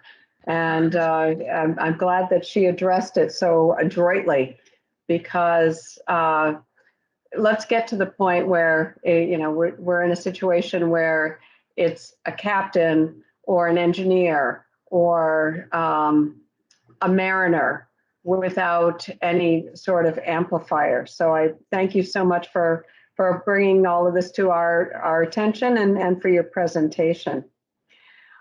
Switching gears a little bit, we're going to go into the use of technology in salvage and oil spill response. And Joey Farrell from Resolve Marine is going to lead that conversation. And one of the things I just want to mention about Resolve is that I met Joe Farrell for the first time in Cyprus. And we had newly formed NAMEPA. And he was so excited to hear about NAMEPA because one of Joe Farrell's passions was restoring coral reefs, rather. And he just was, really committed to that because he saw the coral reefs and their role in terms of protecting the marine environment. And Resolve has been a member of NAMEPA for as long as we've been formed because of the passion that Resolve themselves show for protecting the marine environment. So we're delighted to welcome Joey Farrell and looking forward to learning how the salvage industry is also pivoting in the use of technology as they work towards the salvage and oil response. So Joey. Thanks, Carlene. Appreciate the intro. All right, yeah, so you can go to the next slide. So today it'll be pretty brief, but I think it is interesting to and this maritime industry in general is usually fairly far behind the aviation and automotive industry. And if you look at salvage, we're sort of even further behind in that there's usually not a ton of reward for doing research and development. It's great that you have the new technology, but if nobody's ship needs it at the time, there's not what you would consider a backlog of work coming your way. So actually go to the next slide. I touched sort of upon the dilemma that we have, and I oversee the research and development at Resolve, and it is difficult to ever justify it. We still do it. We have a number of patents for different methodologies, but we really have to look and decide if it's something that we want to do. There's a lot of words in the screen here, but in general, I'm basically just saying, unlike in the pharmaceutical world where research and development generally results, a successful research and development results in a successful return on investment, you really can't, you can create the next best way to lighter an LNG vessel, for instance, that might be in an emergency, but something of that nature happens so infrequently that the millions of dollars you would likely spend may never get returned, and it may actually never even get you the contracts because of maybe your device gets obsolete. However, we do have some areas where we continually put our efforts towards research and development, and I'm going to show you those today. Next slide, please. First one, and this is sort of something we actually haven't had to research much, but just drones and thermal cameras. And I'm going to show you some of the applications. Drones have become extremely inexpensive, and they have improved the safety and awareness of a lot of these operations that we end up finding ourselves in. Next slide.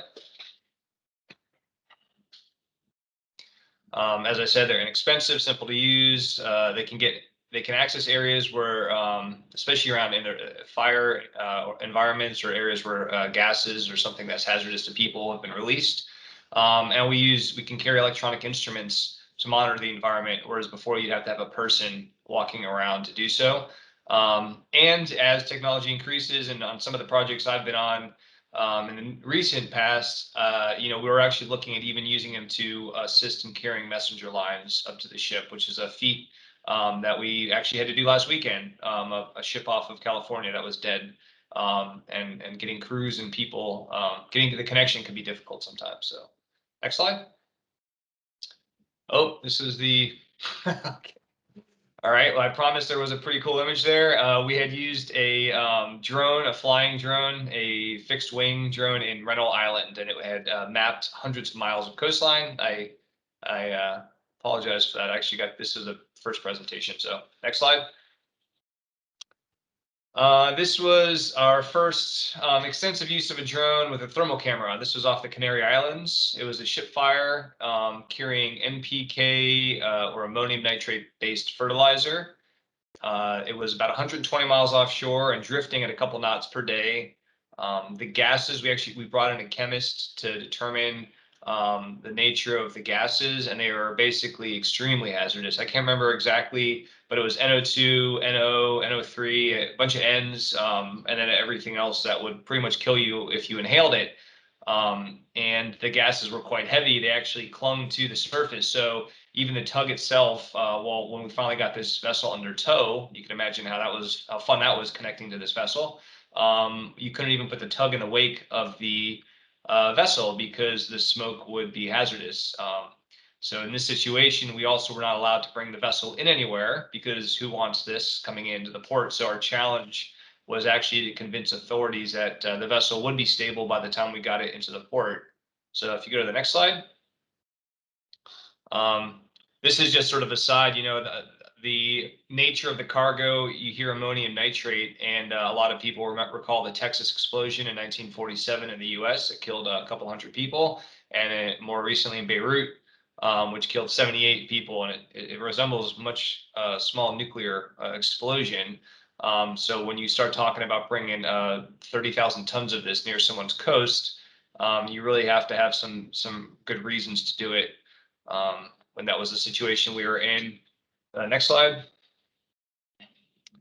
Another photo, you can see the gases just cling to the surface for miles, for probably 30 miles, that they sat on the right above the water. So in this case, to get to the technology aspect, we fitted a thermal camera on a drone, and we're able to basically get near the vessel and take samples of the hot spots of each cargo hold as they burned, and plotted the progression of the temperatures from peak to trough.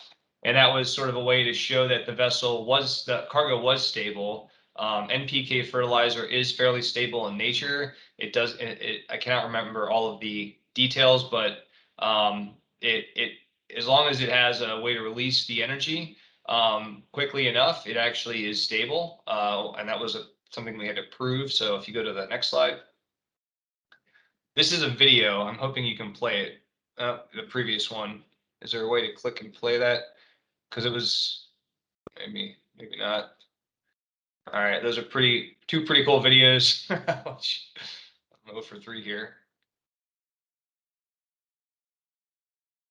All right, well, we'll see if we can't play it. Basically, it shows just the absolute versatility of the drone around the vessel where the cargo holds are burning. It's all high resolution, and we were able to sort of assess where the hotspots were visually. And then on the next slide, which is actually also a video,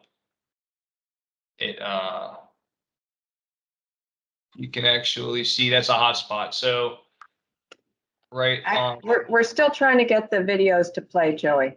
Okay, all right, fair enough. I can wait a minute.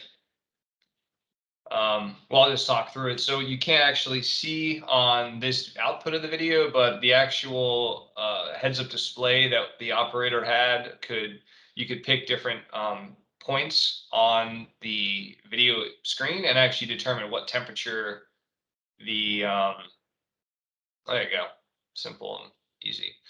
So this is again a couple hundred miles offshore, off of Northwest Africa or south of the Canary Islands. This is cargo hold 1 finally caught. And you can see all, the splintering of the vessel. So it's just a great way. I mean, it's a drone, it's cheap and quick, and, we actually, we could get them up there pretty quick and get a good idea of the situation. This is obviously not something you want to have near any coast because it would literally carry for 100 miles. I mean, there was just heavy noxious gases, very hazardous. You can go to the next slide. This plays for a bit. Sorry about complicating this. And this was the flipping to the FLIR camera. So we carry a number of these because the value that we found on this project of having them during a response. Obviously, you can see right through the smoke, much of the smoke, and you can actually see immediately that the real heat concentration is in the forward part of the vessel and not the aft. So this was, where you could actually conduct cooling operations. At this point, we had realized that the fire was going to burn out, and I'll show that in a minute here on the next slide. But our crews luckily were able to get up ahead of time and connect to the vessel before this cargo hold did go off. The fire progressed from the engine room forward. So, but again, you can see again the hot spots and specifically where you can even see the framing, which is pretty cool. So, we go to the next slide. This is the plots that we actually ended up coming up with, and you can see each cargo hold peaked at a certain temperature, and then they all sort of converged to a lower temperature there. And what we were able to do with this was convince the authorities in Spain that despite how the ship looked right now, we had very good evidence that cargo hold was going to cool off, and we asked permission to start proceeding towards the coast, which they finally gave us. And it finally did cool off. The seas were rough, and we had a fear of that connection, which we had spent a lot of time and energy trying to get to, failing. It was a emergency tow connection. So sitting in the middle out there of the ocean was not a great place to be. So without that, it would have been tough to convince them. All right, you can go to the next slide. Another area that we constantly are putting our energy, I guess, towards research and development is our chain pullers. Next slide. So we have a number of patents on these, and this is chain pullers themselves have been around for a while, but we've changed a couple of the aspects of it, specifically the door operations. Without getting into it, it basically is a safer way to operate these up to run chain. And if you go to the next slide, you can see actually right there you go. These are all chain pullers. Each of those links of chain is about 95 pounds or 40 kilos.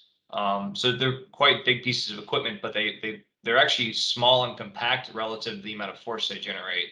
So one of these chain pullers is equivalent to like 3 pretty good sized tugboats in today's world. So when you put 20 of them together, like we did on this project, you basically have like the entire capacity of a small a port's towing capacity in one small package, and we can ship them around. So they're really useful in salvage operations. And we spent over $1 million just developing the design to make one prototype. So without any return on investment in the near future. So you can imagine that's for a salvage company, it's a pretty big undertaking. You go to the next slide. This is one of the projects that we actually completed using these chain pullers, and just to show the size of the lift that there's 3 barges there. The middle one kind of up to the top right, that is a BOA semi-submersible barge with a 350 by 100 foot wide barge that had wrecked in the Gulf of Mexico and sunk. So we used the chain pullers to lift it off of an existing jacket. It was the heaviest salvage lift in the Americas of 6,000 total tons of force that we put on it. And it was an environmentally friendly operation, because the alternative to not being able to lift it would be to cut it up. And there was accommodations, there was fuel, there was a lot of other things you didn't want to open up into the environment, which is usually the route we take. If we can try and keep the vessels intact, we go that route. Next slide. This one's a video as well. Yeah, there you go. This is actually a time lapse of that operation. So you can see each of those chains running over the side and performing this lift over a number of, about a day.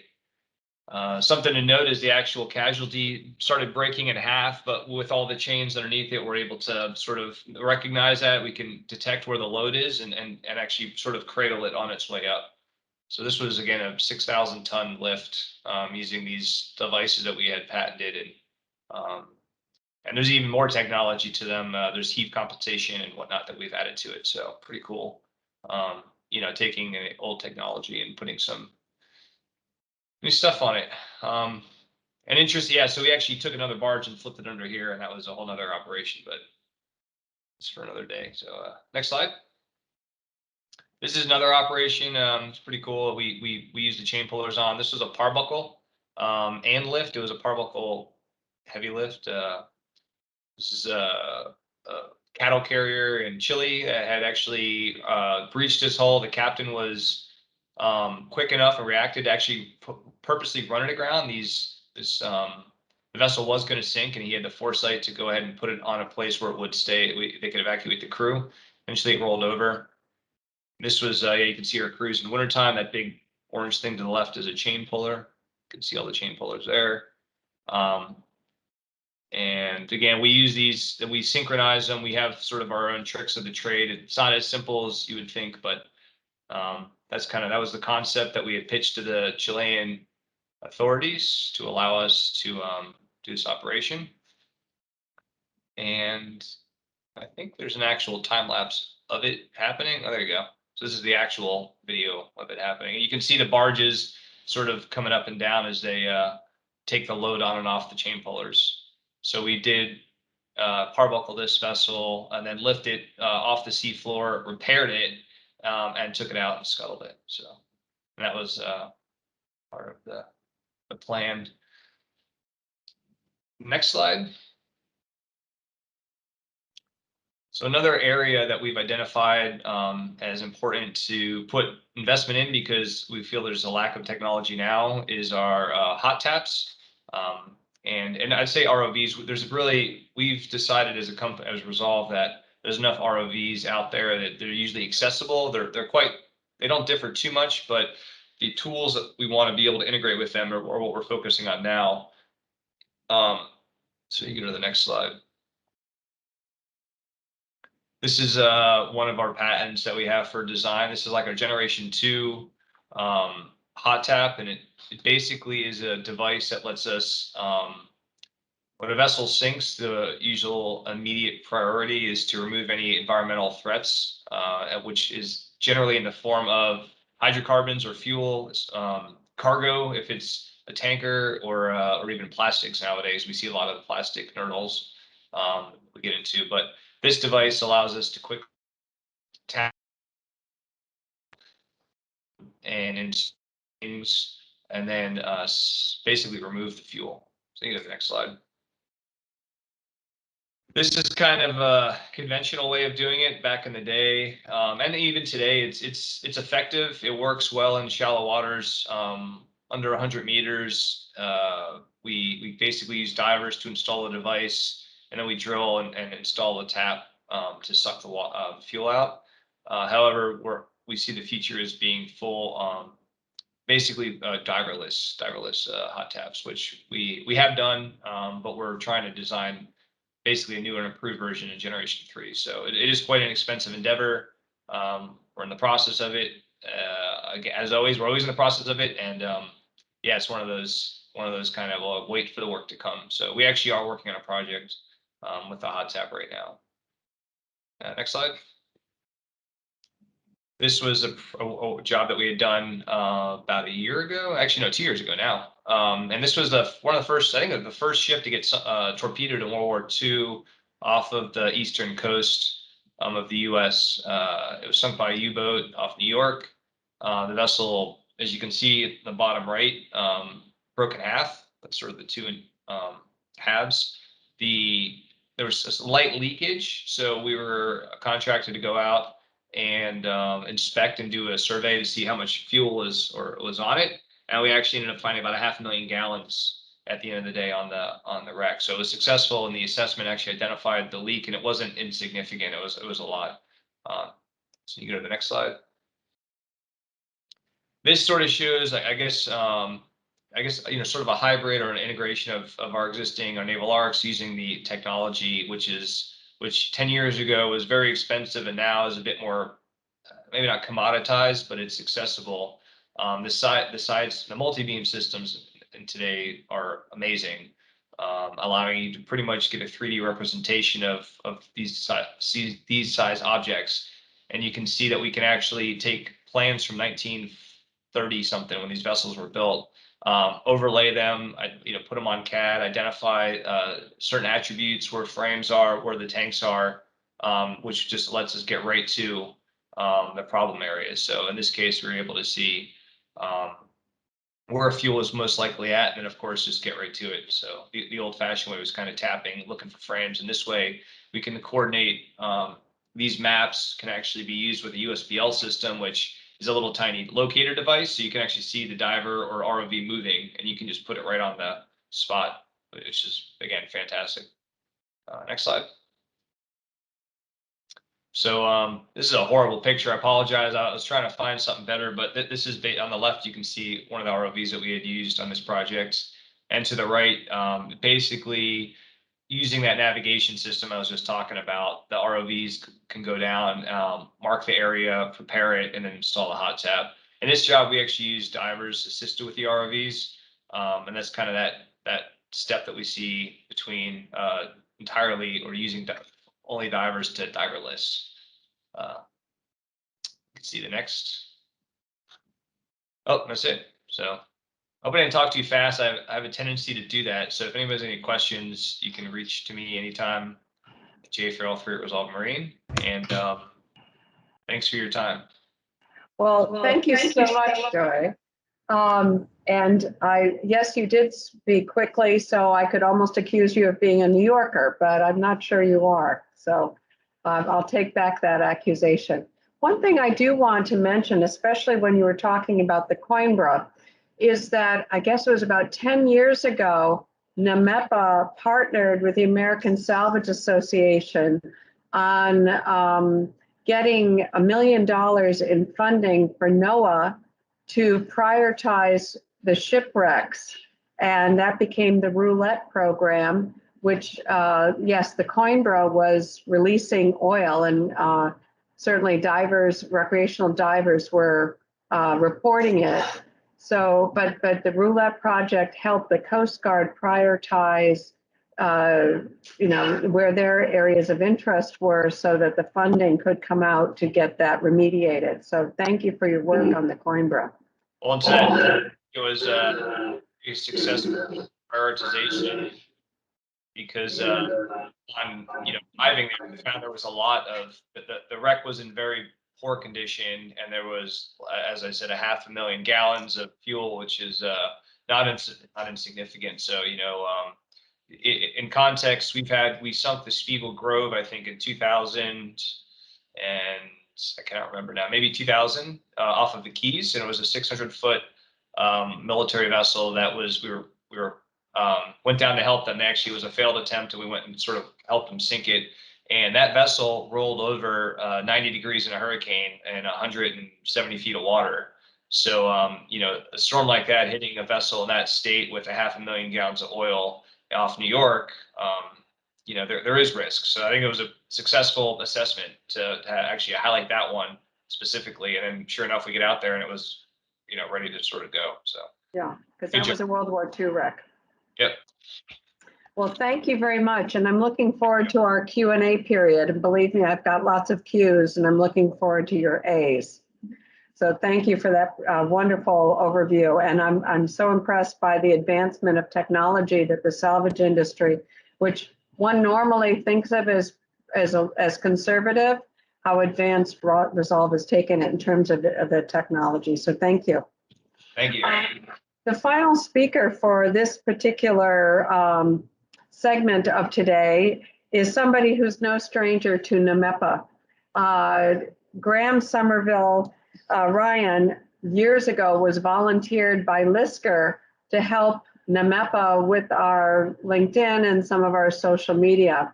But it wasn't until, and in the meantime, Graham was working on a project called IC. And one of his board members is one of NAMEPA's board members, Captain Stephen Baumgartner. So between Graham and Stephen, they approached NAMEPA and said, we'd like to introduce IC to you. And we'd like to enter into some sort of a memorandum of understanding with you because we share common values, and there's a way that we can work together to save our seas. So we're delighted to welcome Graham Somerville Ryan today, who is the founder of IC, and he's going to tell us a little bit more about action, how we can take action to anticipate tomorrow's threats, particularly when it comes to protecting the marine environment. And we also want to welcome Graham back to the United States. He's done a tour of duty over in Greece, and we're happy to have you back on the right coast. So Graham, welcome to our Safety at Sea, and we're looking forward to learning more about IC. Thank you, Colleen. Good to be here. You might have a bit of an echo. I'm currently living out of cardboard boxes in a new house. It's all a bit of a disaster. IC, I guess, is a COVID-19 good news story. The idea for IC literally came up in late 2019, early 2020. And it was based off a whole lot of work I was doing with various clients around communications, but also sustainability and things like the removal of plastics off vessels. As we started to think about the relationship between shipping and pollution, it occurred to me that we kind of get a bad rap for this. Yes, there are significant accidents. Yes, there are problems, but by far the biggest issue is pollution from land ending up in the ocean. And that really started off the whole thinking process around what we can do as an industry to front foot this. And in March 2019, I flew to Hamburg as Lufthansa were cancelling all of their flights, and that was really the birth of NAMEPA when Chartworld believed that they had the technology to build IC and that they would fund the project as part of their CSR initiative. Next slide, please. And it's sort of gone gangbusters since then. We are relatively new. While the tech has been built or has been under construction for about the last 10 months. IC itself only came into formal existence in December 2020. So given where we've got to in a relatively short amount of time, it's been quite a cool journey.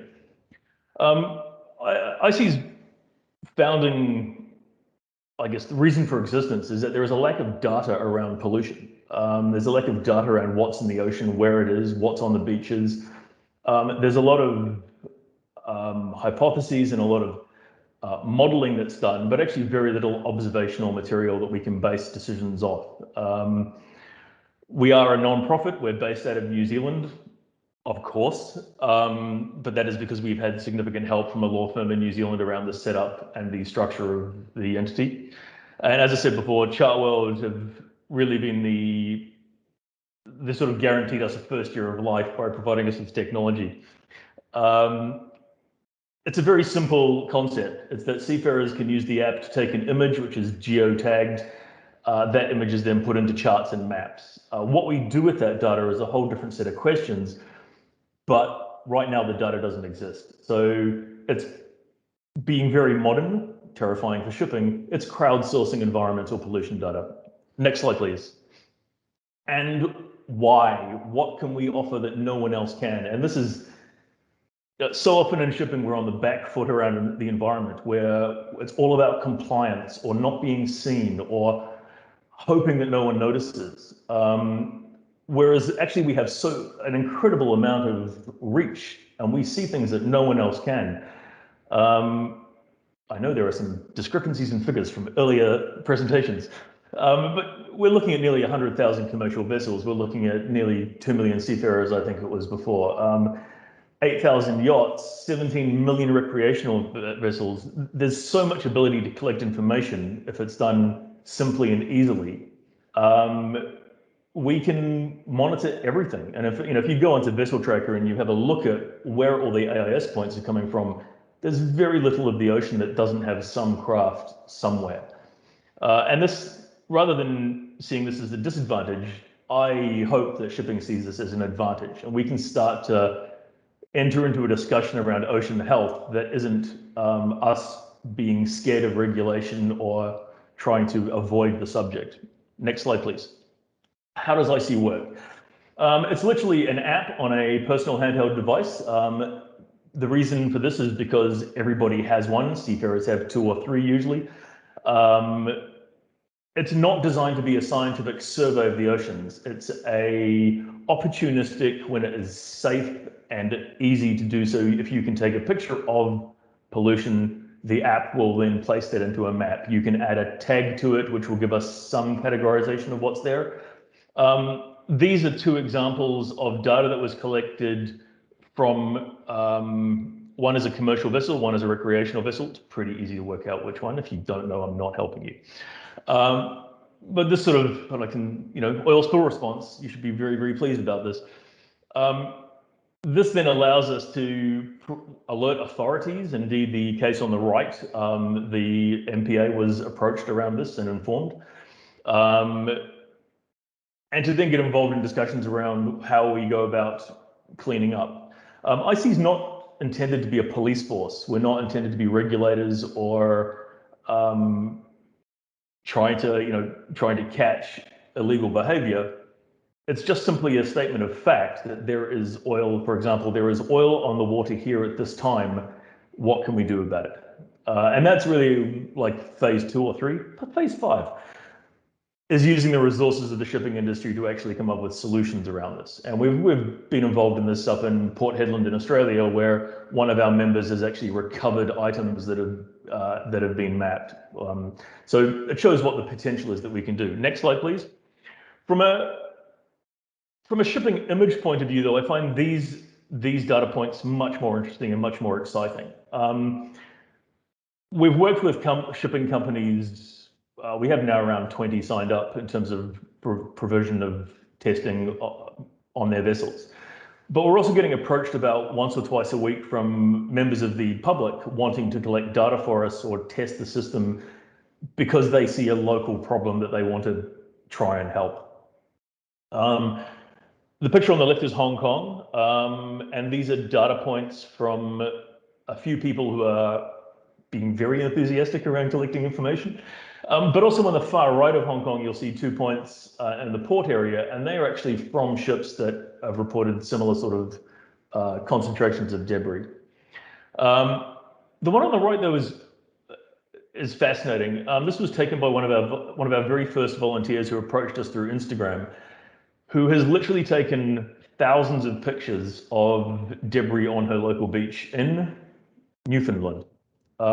Again, it's an area where the data you wouldn't naturally think, let's go to Canada to find pollution. But what we've found is that different types of pollution are everywhere. It's just a matter of how closely you look. And it's very easy to get distracted by India and by Karachi and by Indonesia. But actually, you could argue that Newfoundland has its own set of problems that need to be dealt with as well. In this case, the top picture on the right is fascinating. It is a lobster claw rubber band, and these are washing up on her beach in their millions. It's not as cool as, it's not visually as powerful as a oil slick, but when we're talking about microplastics and shipping's involvement in the discussion around pollution, it adds a whole new dimension. Next slide, please. And this is really what we're coming full circle to, is what the future of shipping's involvement in the maritime environmental discussion will be.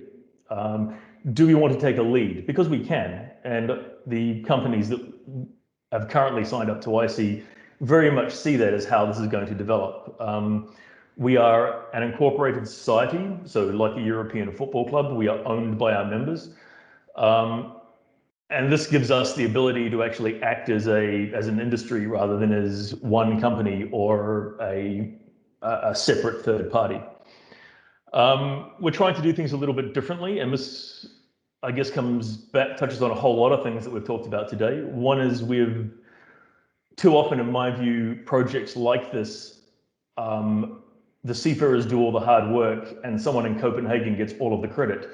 And we are trying to do things differently. So whilst we are appointing onshore ambassadors and representatives, we're also appointing guys at sea and giving them the credit for the data that they are collecting. And they are collecting us significant amounts of data. The seafarers love it. The feedback we've had has been quite outstanding. And the reality is we're going to need the seafarers to be involved in this if this is going to work. And the feedback we've had is that this is something they desperately want to do. We've had masters write to us saying that they're tired of sailing in this in the pollution and the nets and things that they see, and now at least they can report it. And that makes them feel better. I now spend far too much of my time WhatsApping seafarers at sea. must focus on my family. Currently we have community volunteers testing the app in, as is there, Chile, Canada, South Africa, New Zealand, Greece, the United States, UK, Australia, the Netherlands, Germany, Norway, India, more. Everybody is collecting data. There is the terrible thing about this is there is data worth collecting everywhere. It's not about the Great Pacific Garbage Patch, which is a little bit of a fallacy. There are problems everywhere, and largely they go undiscussed because they're not public.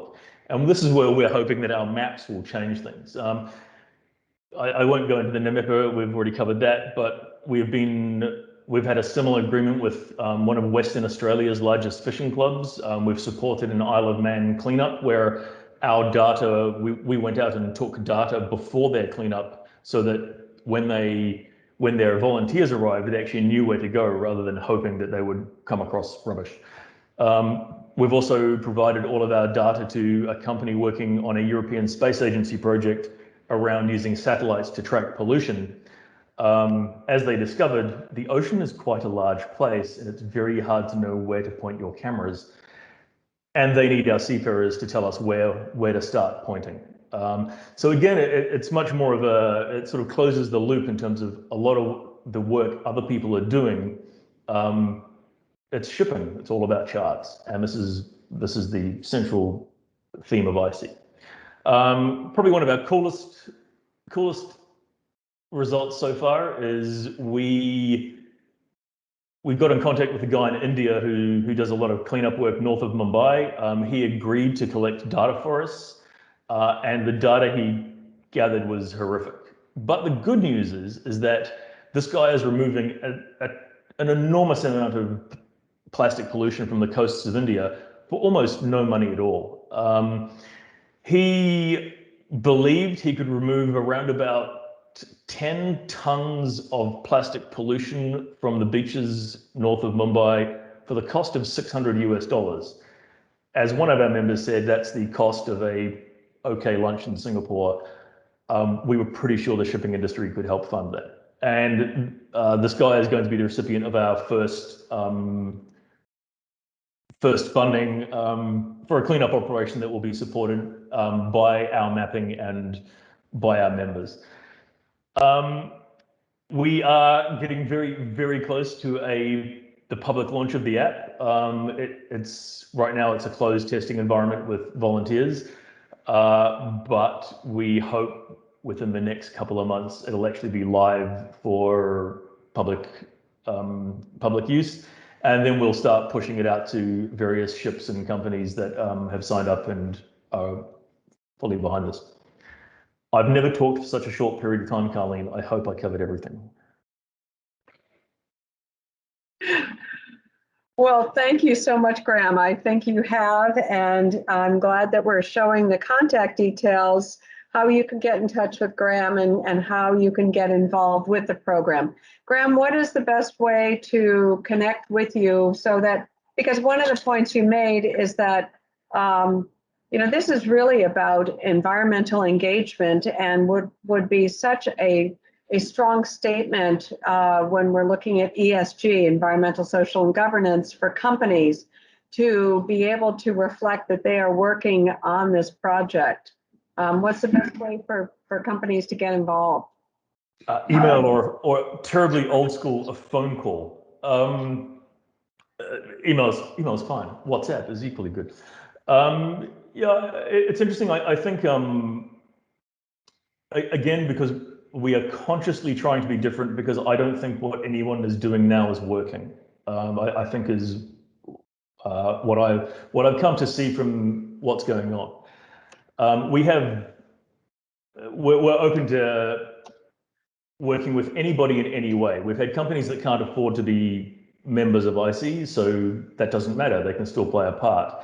Likewise, we have ambassadors whose companies are not prepared to join, but that doesn't stop them from being involved. It's a purely voluntary organization. As we get larger, we'll have to look at that, but we're trying to move it beyond. If you want to join IC so you can put it in an ESG report, we're probably the wrong company for you, wrong person for you. If you want to be involved in IC because you think something needs to be done, absolutely, open door. And increasingly, that's one of the things that worries me about the way ESG and environmental discussion is going in shipping, is that it's becoming a check the boxes issue rather than an action issue. And this comes back to the whole point of action. So if a company is involved with IC, one of the commitments they give us is that they will collect data. And that is because data is going to be key for us. And that hasn't been a problem for the vast majority of people we've talked to. Okay, well, thank you very much and congratulations on the progress you've made, and we look forward to our continuing partnership with IC. Indeed. I know I owe you something. Yes, you do. We'll talk about it offline. Thanks. Okay, now we've got a little bit of time before the 5:15 bell or the 17:15 bell when Joe Hughes will come back on. And if anybody, in addition to myself, has some questions, please don't hesitate to raise your hand and or just speak up. So I'll lead us off. I've got a question for Jason. Earlier today, we talked a little bit about mental health issues. And one of the things that has concerned me, and I was delighted to hear Admiral Timme say that the Coast Guard has issued a statement yesterday saying that if you are a mariner and you are experiencing mental health concerns, that it will in no way jeopardize your license. And that's really a statement about coming forward and really getting help for mental health issues. And I guess my question is mental health still considered a stigma in the mariners that you're seeing? Or is there more openness today to recognizing, assessing, and addressing mental health issues? Very good question. Thank you for the question. So I don't have a clear answer for you. I mean, typically my answers will be yes and no. We've had examples of mental health still seemingly being a stigma. I've had examples of chaplain ship visitors who have told me that seafarers have not wanted to report them or not want to talk to folks because of job insecurity. But I think there is already pre-pandemic. I think that's important to underline. Already pre-pandemic, there was a growing, a very wide series of research and just more knowledge in the industry that mental health was important. I think this is kind of it's useful for my work among seafarers, and because even pre-pandemic, the issue of social isolation, that being isolated from each other, not the subjective loneliness, but objective social isolation, had mental and social effects, and it could more often than not be negative if prolonged. And when we would talk about that, when I would talk about that in various fora, people would say, yeah, okay, yeah, they're probably, but we don't know what that is. But then all of us have now lived social isolation. All of us for the last 18 months know what it's like, just a small sliver of what it's like to be separated from each other, to not be able to see family. I haven't seen my parents for almost a year, for example, physically, and I live in the same country. I'm in Canada, and right now, crazily, we have police on the border between Quebec and Ontario, just trying to understand that. If you would have told me this 2 years ago that there'd be a border check between the two provinces, what does that even mean? But now all of us have just a small understanding that being separated from our friends and family has significant effects. And so I think all of us can have a bit more perspective to know that seafarers who are out there serving us, all of our stuff in our stores is these essential services, these essential goods are because the seafarers continue to serve in such a remarkable way in the last year. They can't go home. So just this general acceptance that social isolation has these mental health effects seems to have gotten through the industry, and there are tremendous numbers of new helplines and folks to talk to. I noted in the Dorian LPG presentation that they're using Sailor Society, and they have other resources. All of those resources, many of those resources existed pre-pandemic, but have been used significantly more during the pandemic. And I hope that they'll continue to be used going forward. Mm-hmm. Thank you. I mean, recognizing that it's an issue is the first step. Addressing it is the next step, but accepting it is so important. So thank you for that. Jen, a couple questions for you.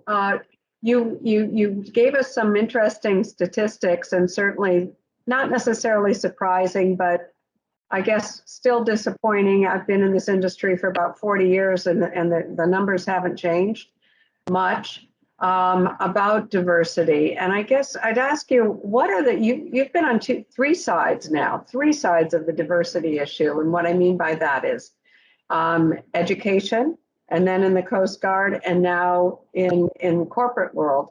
What are the barriers to creating a more diverse environments in perhaps each of those areas? What are the barriers? Well, I mean, I think accessions is probably the most important step, is getting people interested in the maritime community or that type of career early on. So, all over the world, we have maritime academies, India, Philippines, where there's, a lot of mariners from those countries, and they do have women that are in the maritime industry. But, I think that every country is a little bit different. I think Europe and the US, Canada, it's not a big deal to see women in some of these positions, but in some of, Korea and China, it's relatively new for them to have women, part of that industry. And I think the shortage of mariners, I think that's it just has to open it up. But if you can't get the people interested early on, you're not going to be able to fill those jobs with women at the more senior levels, because everybody has to start out as an apprentice or a cadet, or, at the bottom, so to speak, and learn their jobs. There's no other way around it. You can't just become a captain on the first day. Right. But yeah, I think it's just that I don't know how you can attract, young little girls to a profession like that if they're not already exposed to it. So if you have a family relationship that goes to sea, you might already be interested in it. With Kate Mchugh, it was going on a cruise, so it was her dad encouraging her that she could do anything. It's got to be things like that. And I think our STEM programs help that. But I think engineering wise, I think every college and university in the world tries to attract women as well. So you've got the battle of, do you want to lead a seagoing life, or do you want to be an engineer on land? Do you want to be in the military, or do you want to be a civilian? So those types of things will always kind of get into the way. Well, you raise a good point about attracting talent at a younger age, and attracting women into jobs and girls into jobs that perhaps they wouldn't necessarily think about. We've just signed another MOU with a group called the Maiden Factor, and the captain of the first all-female crew to sail the Whitbread round the world race has started the Maiden Factor, and she takes the vessel into ports and has young girls on board, and basically tries to encourage them about life at sea. And is Ole Christian Schroeder on? Because Ole, there's another project that you've been very close to, and maybe you'd like to talk a little bit about that as well. Oh, I guess we didn't have one. But there are programs now that are building awareness amongst, specifically targeting young girls, so that they consider getting into STEM, getting into maritime in some capacity. And NAMEPA is working with MIPSIC, which is the Maritime Primary and Secondary Education Coalition. And it's working with schools and academies to get more students into the maritime industry. And of course, we'd like to see more diversity in many different guises. So including them and increasing our diversity as an industry, I think, is important. So thanks, Jen, for the work that you're doing and that the CLIA members are doing to foster that. Joey, you absolutely blew me away with your presentation on the advances that Resolve is making in the salvage industry. We tend to think of salvage, the salvage industry as being a conservative industry, but you completely changed that impression today. You talked about how Resolve has really taken the mantle of doing R&D. Is there any discussion amongst the International Salvage Association or within ASA about developing a consortium for R&D? Or is it still going to be a company by company basis? Because I know on the decarbonization side, actually IMO and other groups are looking at projects, you know, a carbon tax, for instance, that would fund an R&D program for decarbonization. Is this an option for the salvage industry? There's a few. Sorry, there's a bit. There's a couple areas. I'm getting a really bad, having a hard time talking. Pretty meeting. All right, I'll go ahead with it anyway. I just heard myself talk while I talk. Yeah, there's a couple areas where that there's been discussion. One particular advancement would be offloading large container ships, so 20,000, 30,000 TEU vessels. The technology to lighter one of those does not exist. So if you actually have a grounder of a vessel that size, it's probably going to be a massive project. And if you have a real catastrophic situation like Marina, for instance, but you know, that was a 4,000 TEU ship. If you had a 20,000 or 30,000 TEU ship, you can't lighter in that time. So my point is that we've identified an area where a consortium would probably work. However, there just really isn't the funding. And I think when we start talking to the clubs and a lot of there's just not a consensus as to the right approach. I know some independent companies have gone out to start this process. Ardent, I think, initiated this a couple of years ago, and they gave it up shortly about halfway through their. So it's tough. You know, it's tough. There's no return. There's no guarantee you're going to use it. You could design the next best thing for the last job you had, and that job might not happen for another five or 6 years. You know, so putting the capital to work without a real incentive is definitely difficult. So I think it's really piecemeal. It's going to be little bits at a time. That's kind of what we're doing. We're looking at, you know, just changing the way that we you know, apply ROVs to underwater operations, more than just an inspection function to more of actual cutting and rigging. That's kind of the steps we're taking, but we're open to talk. You know, if there's discussions to be had, we're definitely into having them.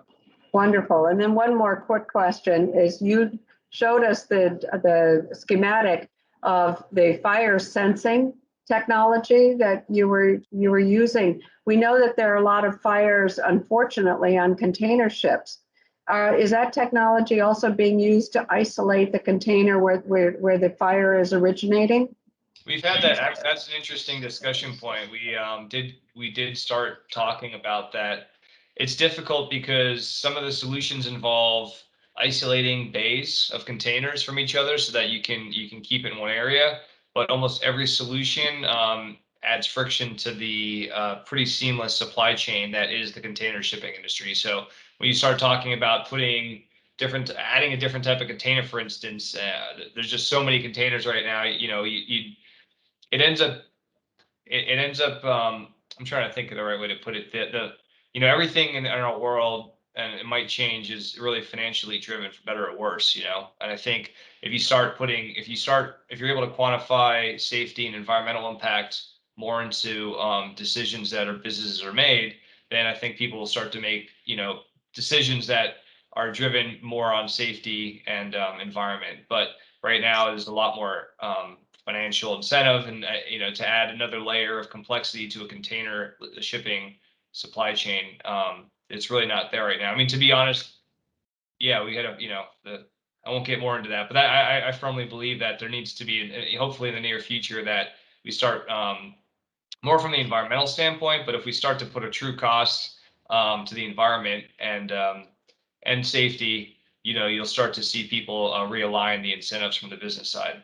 But right now, logs are cheap, lumber's cheap relative to probably true cost over the long run. So that's a whole other discussion.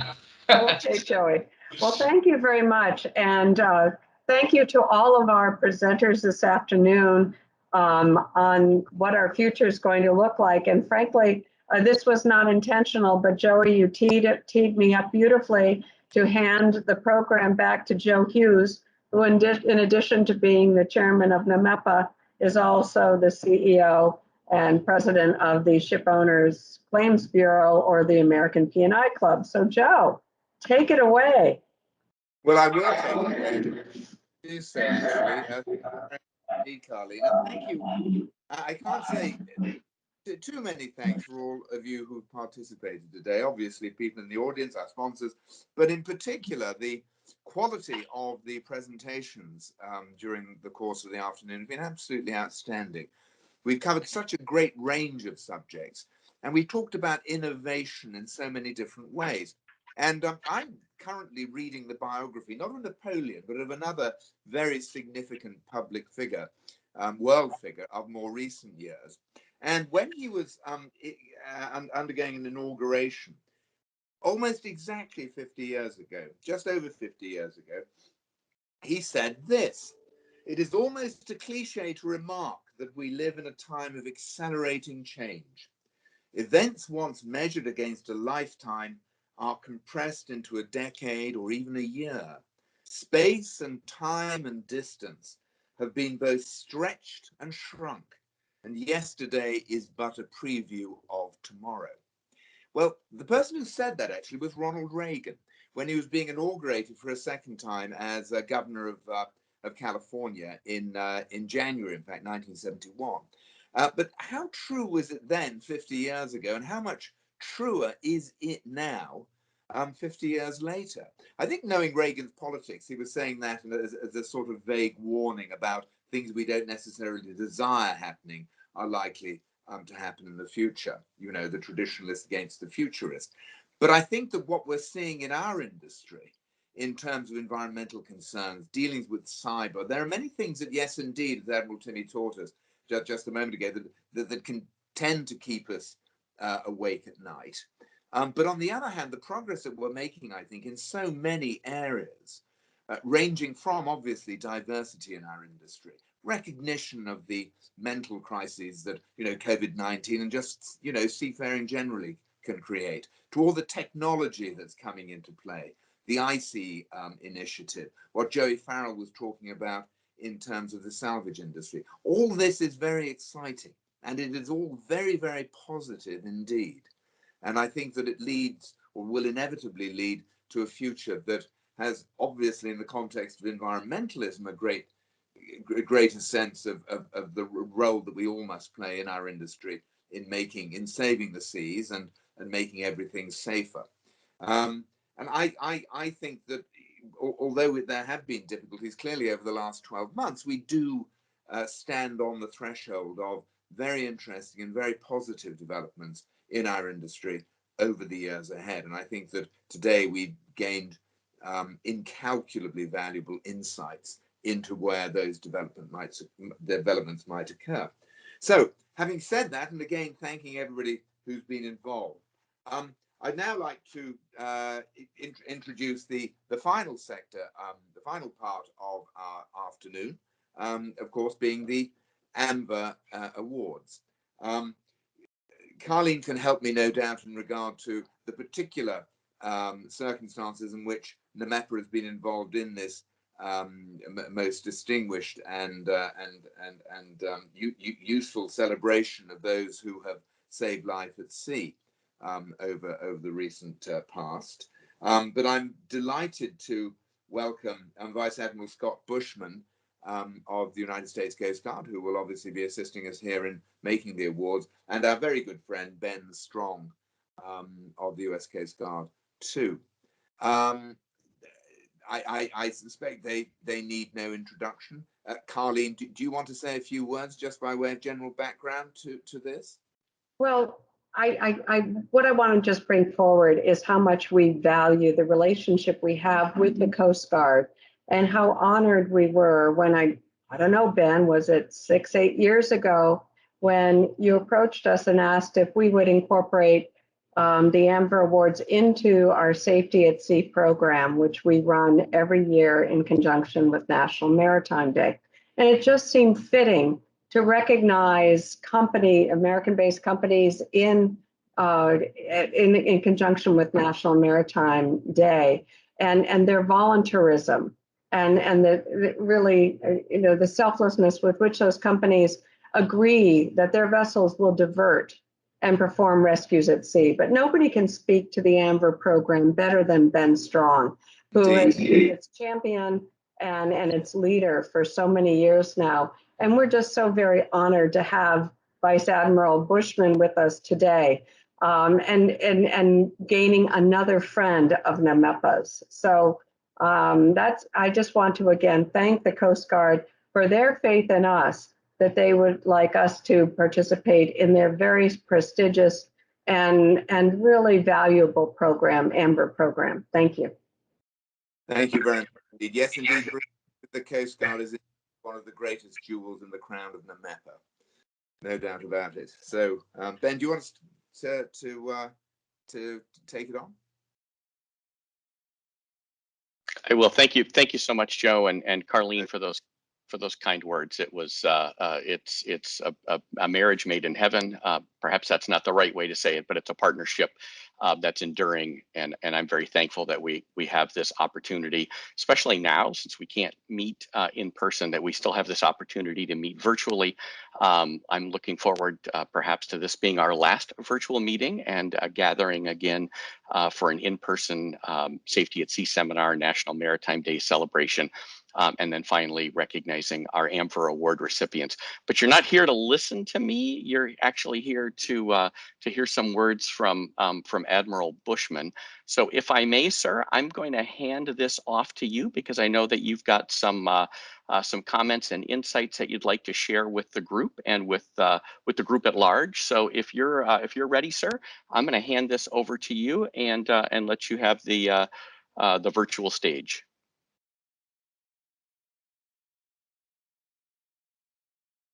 Hey, good afternoon. I just want to make Ben, can you hear me? Just make sure the sound check work. Yep, we've got you loud and clear, sir. Okay. Well, good afternoon, everyone, and thank you for the introduction there. And I have to tell you, on behalf of our Coast Guard Commandant, Admiral Carl Schultz, I am very pleased to join you this afternoon for this AMVER Award ceremony. I want to thank the team there at Joe and the team there at North American Marine Environmental Protection Association for ensuring the Maritime Safety Conference and this award ceremony were able to happen this year, even if it is virtually. I heard someone say, hopefully this will be the last one virtually. I second that. Hopefully future ones will be done in person.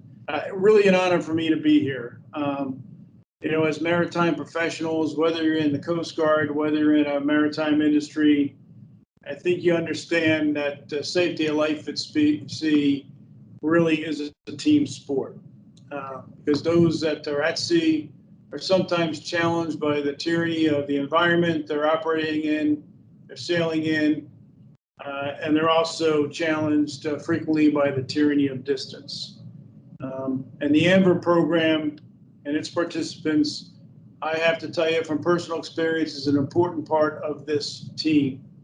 And I think about the fact there's 21,000 vessels throughout the world in the AMVER program. We call this force multipliers. If you think about the fact that over the past 10 years, AMVER vessels have contributed to the rescue of an average of 335 lives saved each year. Maybe we just stop for a second and think about that, the significance of that. On any given year, on an average year, 335 lives saved. Not much more can be said of the significance of the program to something like that.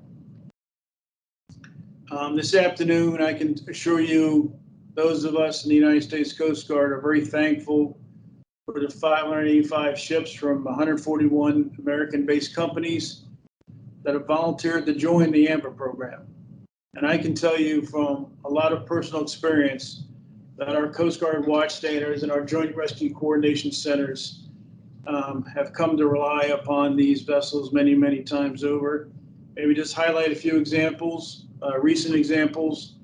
A U.S. AMVER ship saved 3 lives off the coast of Hawaii after our 14th district in Honolulu command center received an alert that a 50-foot trimaran was in need of assistance 800 miles offshore. They called the Matson Navigation Company's motor vessel Mahi Masi to divert its course to assist. Within hours, the Mahi Mahi was able to locate this catamaran, embark 3 survivors, assess them for injuries, treated their injuries, provide them food and water, and return them safely to Hawaii.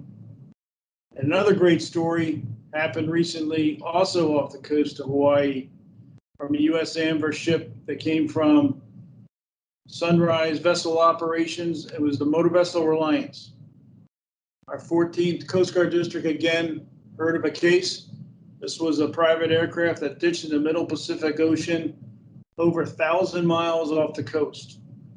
Together, the crew of the Motor Vessel Horizon Reliance and the Grief AMVER ship Ariel developed a rescue plan for the 2 pilots who had to ditch 1,000 miles offshore in the Pacific Ocean.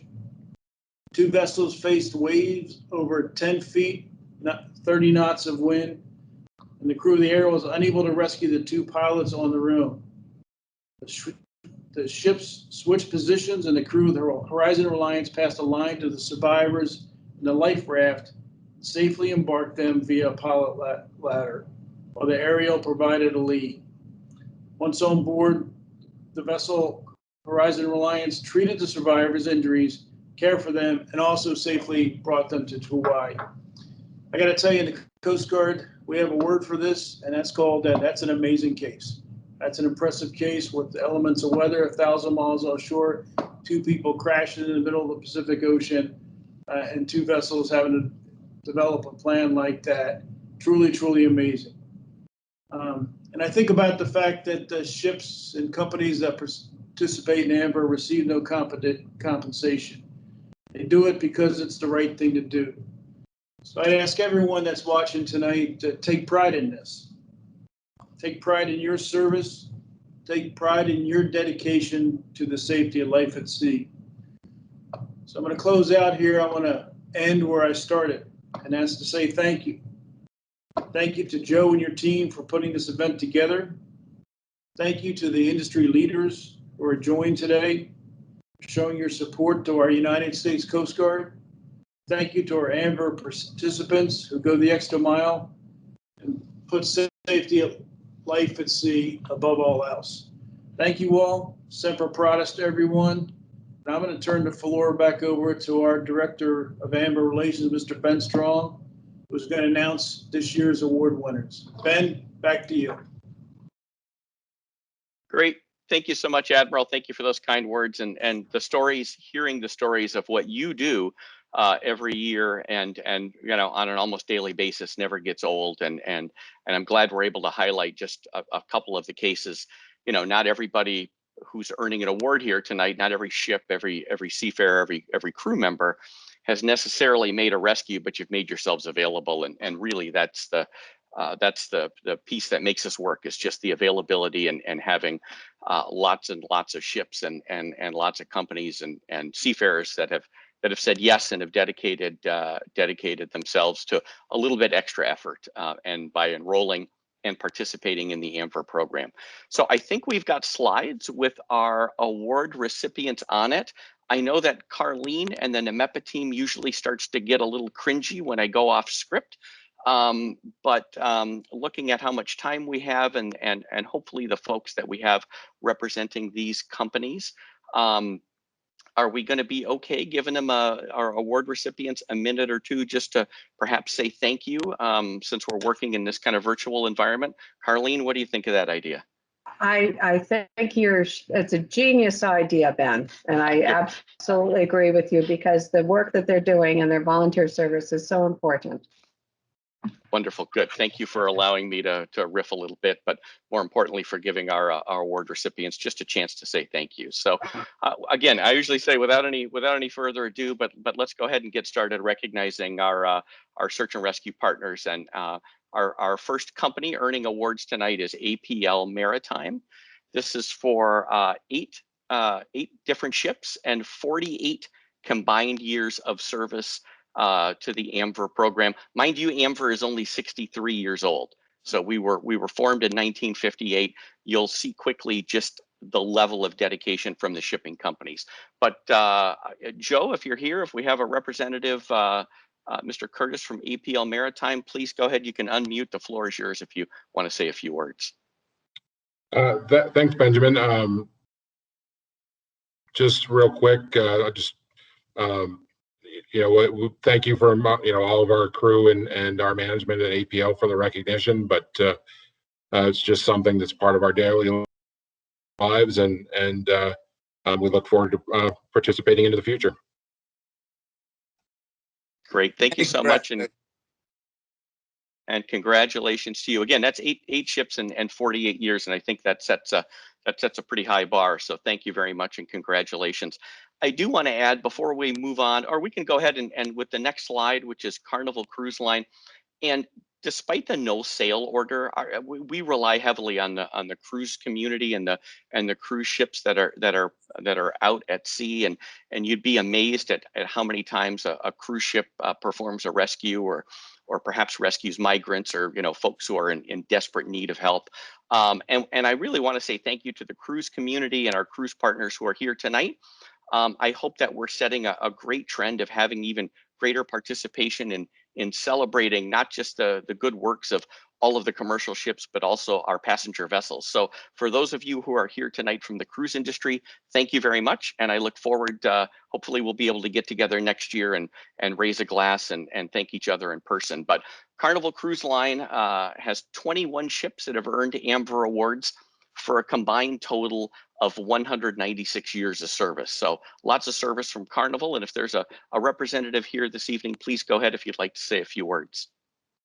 Yes, good evening. This is Captain Gigliotti from Carnival Cruise Line, the VP of Nautical Operation. And I want to thank everyone, especially the United States Coast Guard, for managing this program, and that we are honored to be part of it.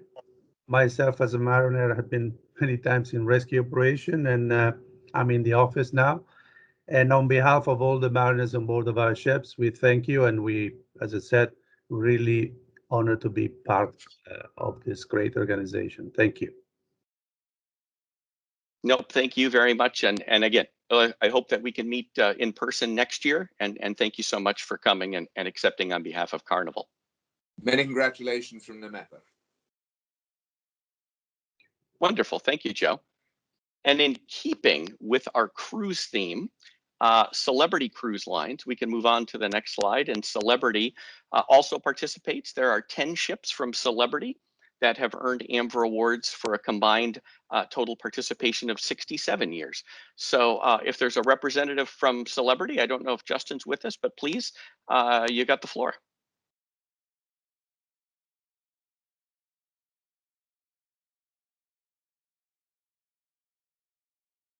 I see some clapping. If they're not here, we're still very, very excited for Celebrity, and congratulations. Well done, Celebrity.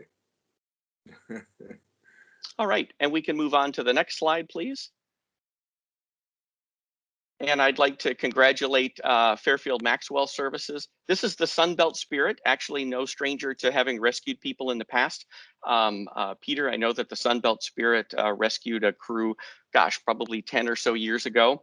But Peter, the Sunbelt Spirit's got 18 years of participation in AMVER. And if you're with us, please, if you wanted to share a few words, you're more than welcome to.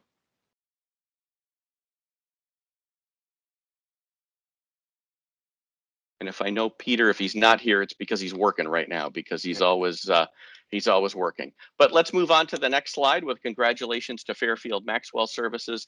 And the next slide is the Holland America. There we are, the Holland America Group. We'll start with the Holland America ships.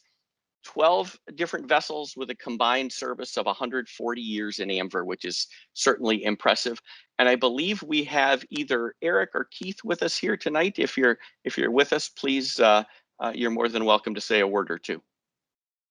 So thank you very much, Ben. I appreciate the invitation. Always glad to be here and always glad to work with U.S. Coast Guard and always glad to see my classmate, Vice Admiral Buschman again. So thank you very much on behalf of the Holland America Group. All right, now, Holland America. Well done. Now, Eric, I'm going to say don't go away because we do break these up kind of by lines. And part of the Holland America Group is Princess, and Princess has 16 ships. So I know that I probably just screwed up the whole order of the slides, but we're going to go ahead and celebrate Princess as well with 16 ships. Oh, no. See, you NAMEPA folks read my mind. Thank you, Cecilia. I know you're back there making this work. 16 ships for Princess with 191 combined years of participation. So Eric, again, congratulations on behalf of the AMVER program and the Coast Guard to the entire Holland America Group family. Thank you. Well done. Thank you, Ben. Thank you. All right, we're going to move on to the next slide, please. And if you've read the news, you've seen that OSG is now International Seaways.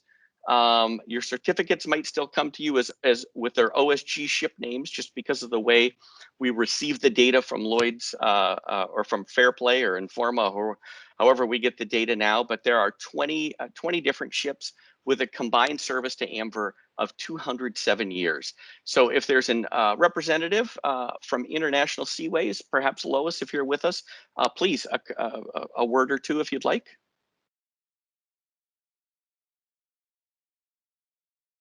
And if Lois isn't here, it's because she's probably working right now as well. I think we all know Lois Zabraki pretty well, and she's working hard. But congratulations to International Seaways and the crews of the OSG ships. Well done. All right, if we could move on to the next slide, please. And Keystone Shipping, I had a wonderful email back and forth with the folks from Keystone. You know, like every other participant company or seafarer that's here tonight, they certainly value their participation as well. There are 5 ships from Keystone representing or with a cumulative time participating in AMVER of 10 years. So Keystone, it's your turn to take it away if you'd like to share a few words. And if Leanne's not with us, I know that she's assuming much more responsibility at Keystone, and she's probably on the clock as a lot of our folks are right now. But congratulations to Keystone. Indeed, congratulations from NAMEPA. All right, on to the next slide, please. And this is Maersk Line Limited. Maersk Line is celebrating 23 ships that have earned AMVER Awards for a combined participation of 186 years of service. Congratulations to Maersk Line. And if a representative, I don't know, Candace, if you're with us tonight, please, you're more than welcome to say a few words. Thank you, Ben, and to our Coast Guard partners and for everyone putting on this presentation and making it possible. Maersk Line Limited has an amazing group of dedicated mariners that take pride in their participation in this program. So this is a wonderful, prestigious award, and we appreciate this honor. Thank you. Well, congratulations, and thank you for your dedication and your participation. And many congratulations from NAMEPA. All right, let's move on to the next slide, please. And we heard Admiral Buschman mention the Mahi Mahi from Matson Navigation. Matson has 9 ships that have earned AMVER Awards. Now, 9 ships, but with a combined total years of participation of 205 years. In fact, the Mahi Mahi is, I don't want to say our oldest, but our longest one of our longest participating ships. And this year, along with the Manoa, has reached a milestone, if I guess you'd call it, of 38 years of continuous service in the AMVER program. So Kevin, if you're with us and you'd like to say a few words, congratulations on Matson's achievement. Absolutely. Thank you, Ben. And thank you to NAMEPA and Coast Guard for putting on today's program. On behalf of all of Matson's vessels and crews, thank you for the recognition. We also appreciate Vice Admiral Buschman's kind words regarding the Mahi Mahi's rescue of those sailors aboard the Trimaran. And finally, thank you for the opportunity to participate in such an important program that makes our seas safer for all mariners. Great, Well, congratulations and well done to all of the crew of Matson. I just want to interject that Matson is one of our newest members, and we're delighted to have them on board as members of NAMEPA. Yeah. All right, that's wonderful. Welcome. Well, so congratulations to Matson. All right, let's go and move on to the next slide, please.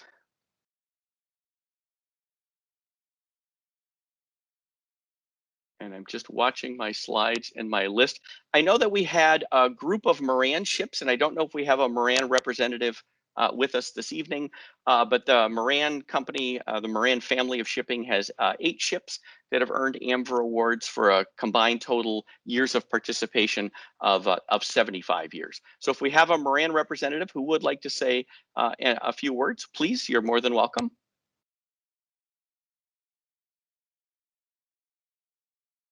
And I know that there was some back and forth on email, so that's all right if they couldn't join us.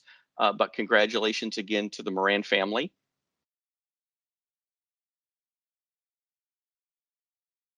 All right, and we're ready to move to the next slide, please.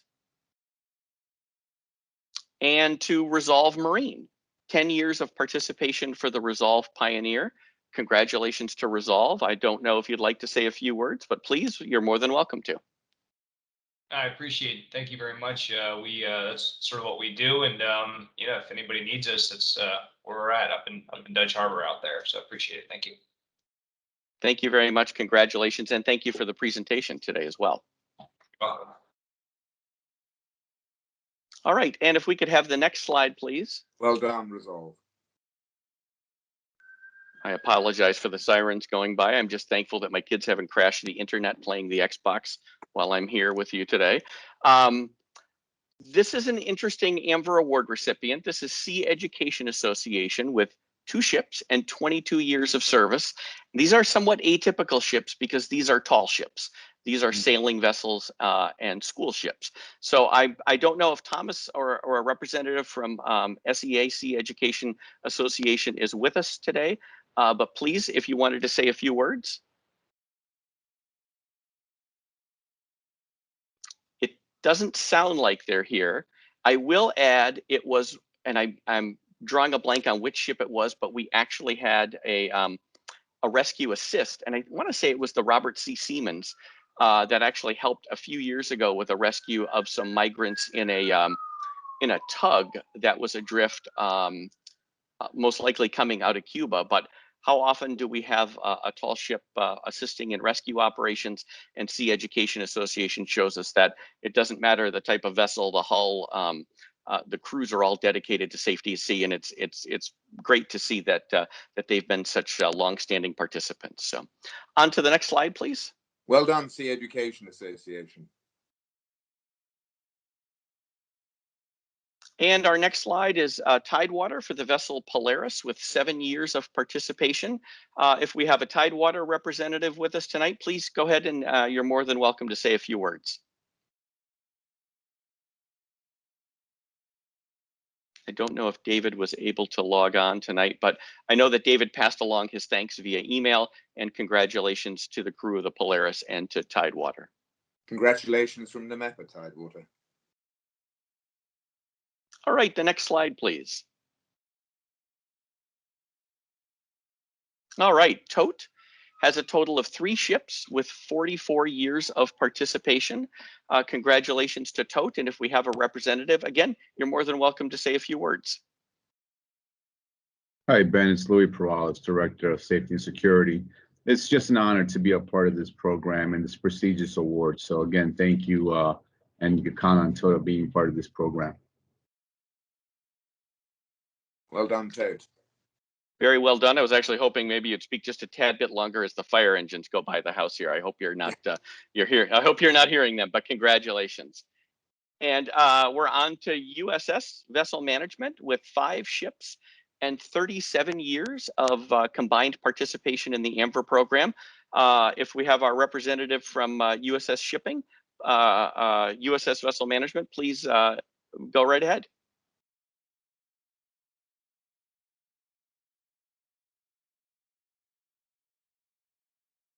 All right. Well, still a big congratulations to them as well. And I believe we'll be well done. Yep. And I think we're going to wind things up tonight with Wilhelmsen, with 3 vessels and 20 years of combined participation. If we have a representative from Wilhelmsen, please go ahead, and you've got the floor. I don't. Yeah, hi, this is David Baker, General Manager for Wilhelmsen USA. This is my first time attending this. I only recently accepted the role of Wilhelmsen in the last 5 or 6 months, but you know, culturally, our view at Wilhelmsen is that, you know, while the sea is vast, the community is relatively small, and we take seriously our responsibilities to our brothers and sisters in the seafaring community. So we're happy to participate. Thank you. Well, thank you. That's yes. Great, I think, actually, brothers and sisters in the seafaring community. Yeah, absolutely.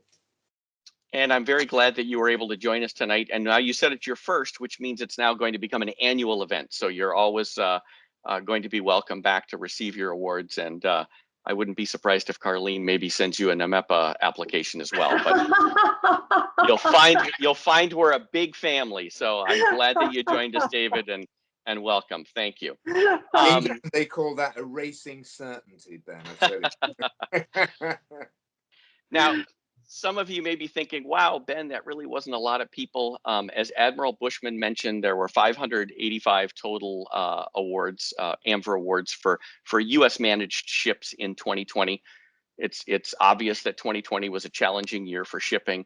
But tonight we celebrated 147, or just over 25% of those ships. So I call that a success in my book, and I'm pleased with the participation, and so glad that so many of you joined us tonight.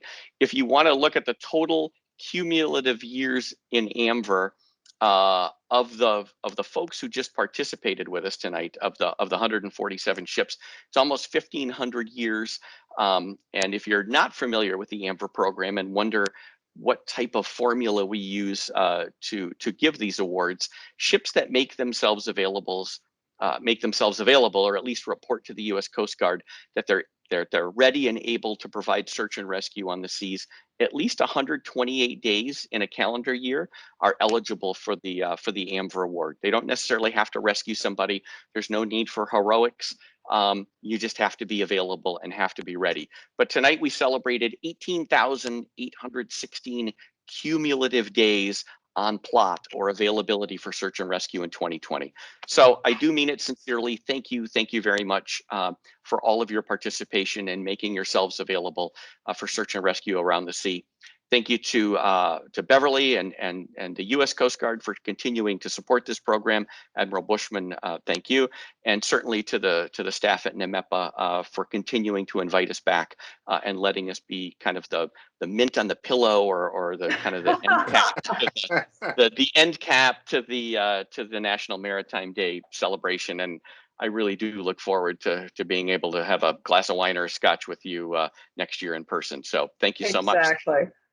Well, thank you so much, Ben, and thank you to Admiral Buschman. We are so proud of our relationship with the AMVER program and the United States Coast Guard.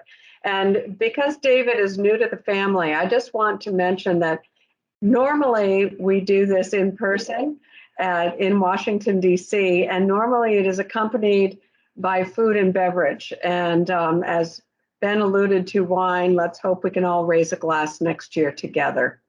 Well, this concludes our Safety at Sea National Maritime Day Conference and AMVER Awards. And I just want to thank our sponsors individually for their support, which makes this possible for us to put on. You know, the American Club, Blank Rome, CLIA, DNV, Dorian LPG, Fairfield Chemical Carriers, Genco, Hudson Analytics, International Seaways, and Resolve Marine.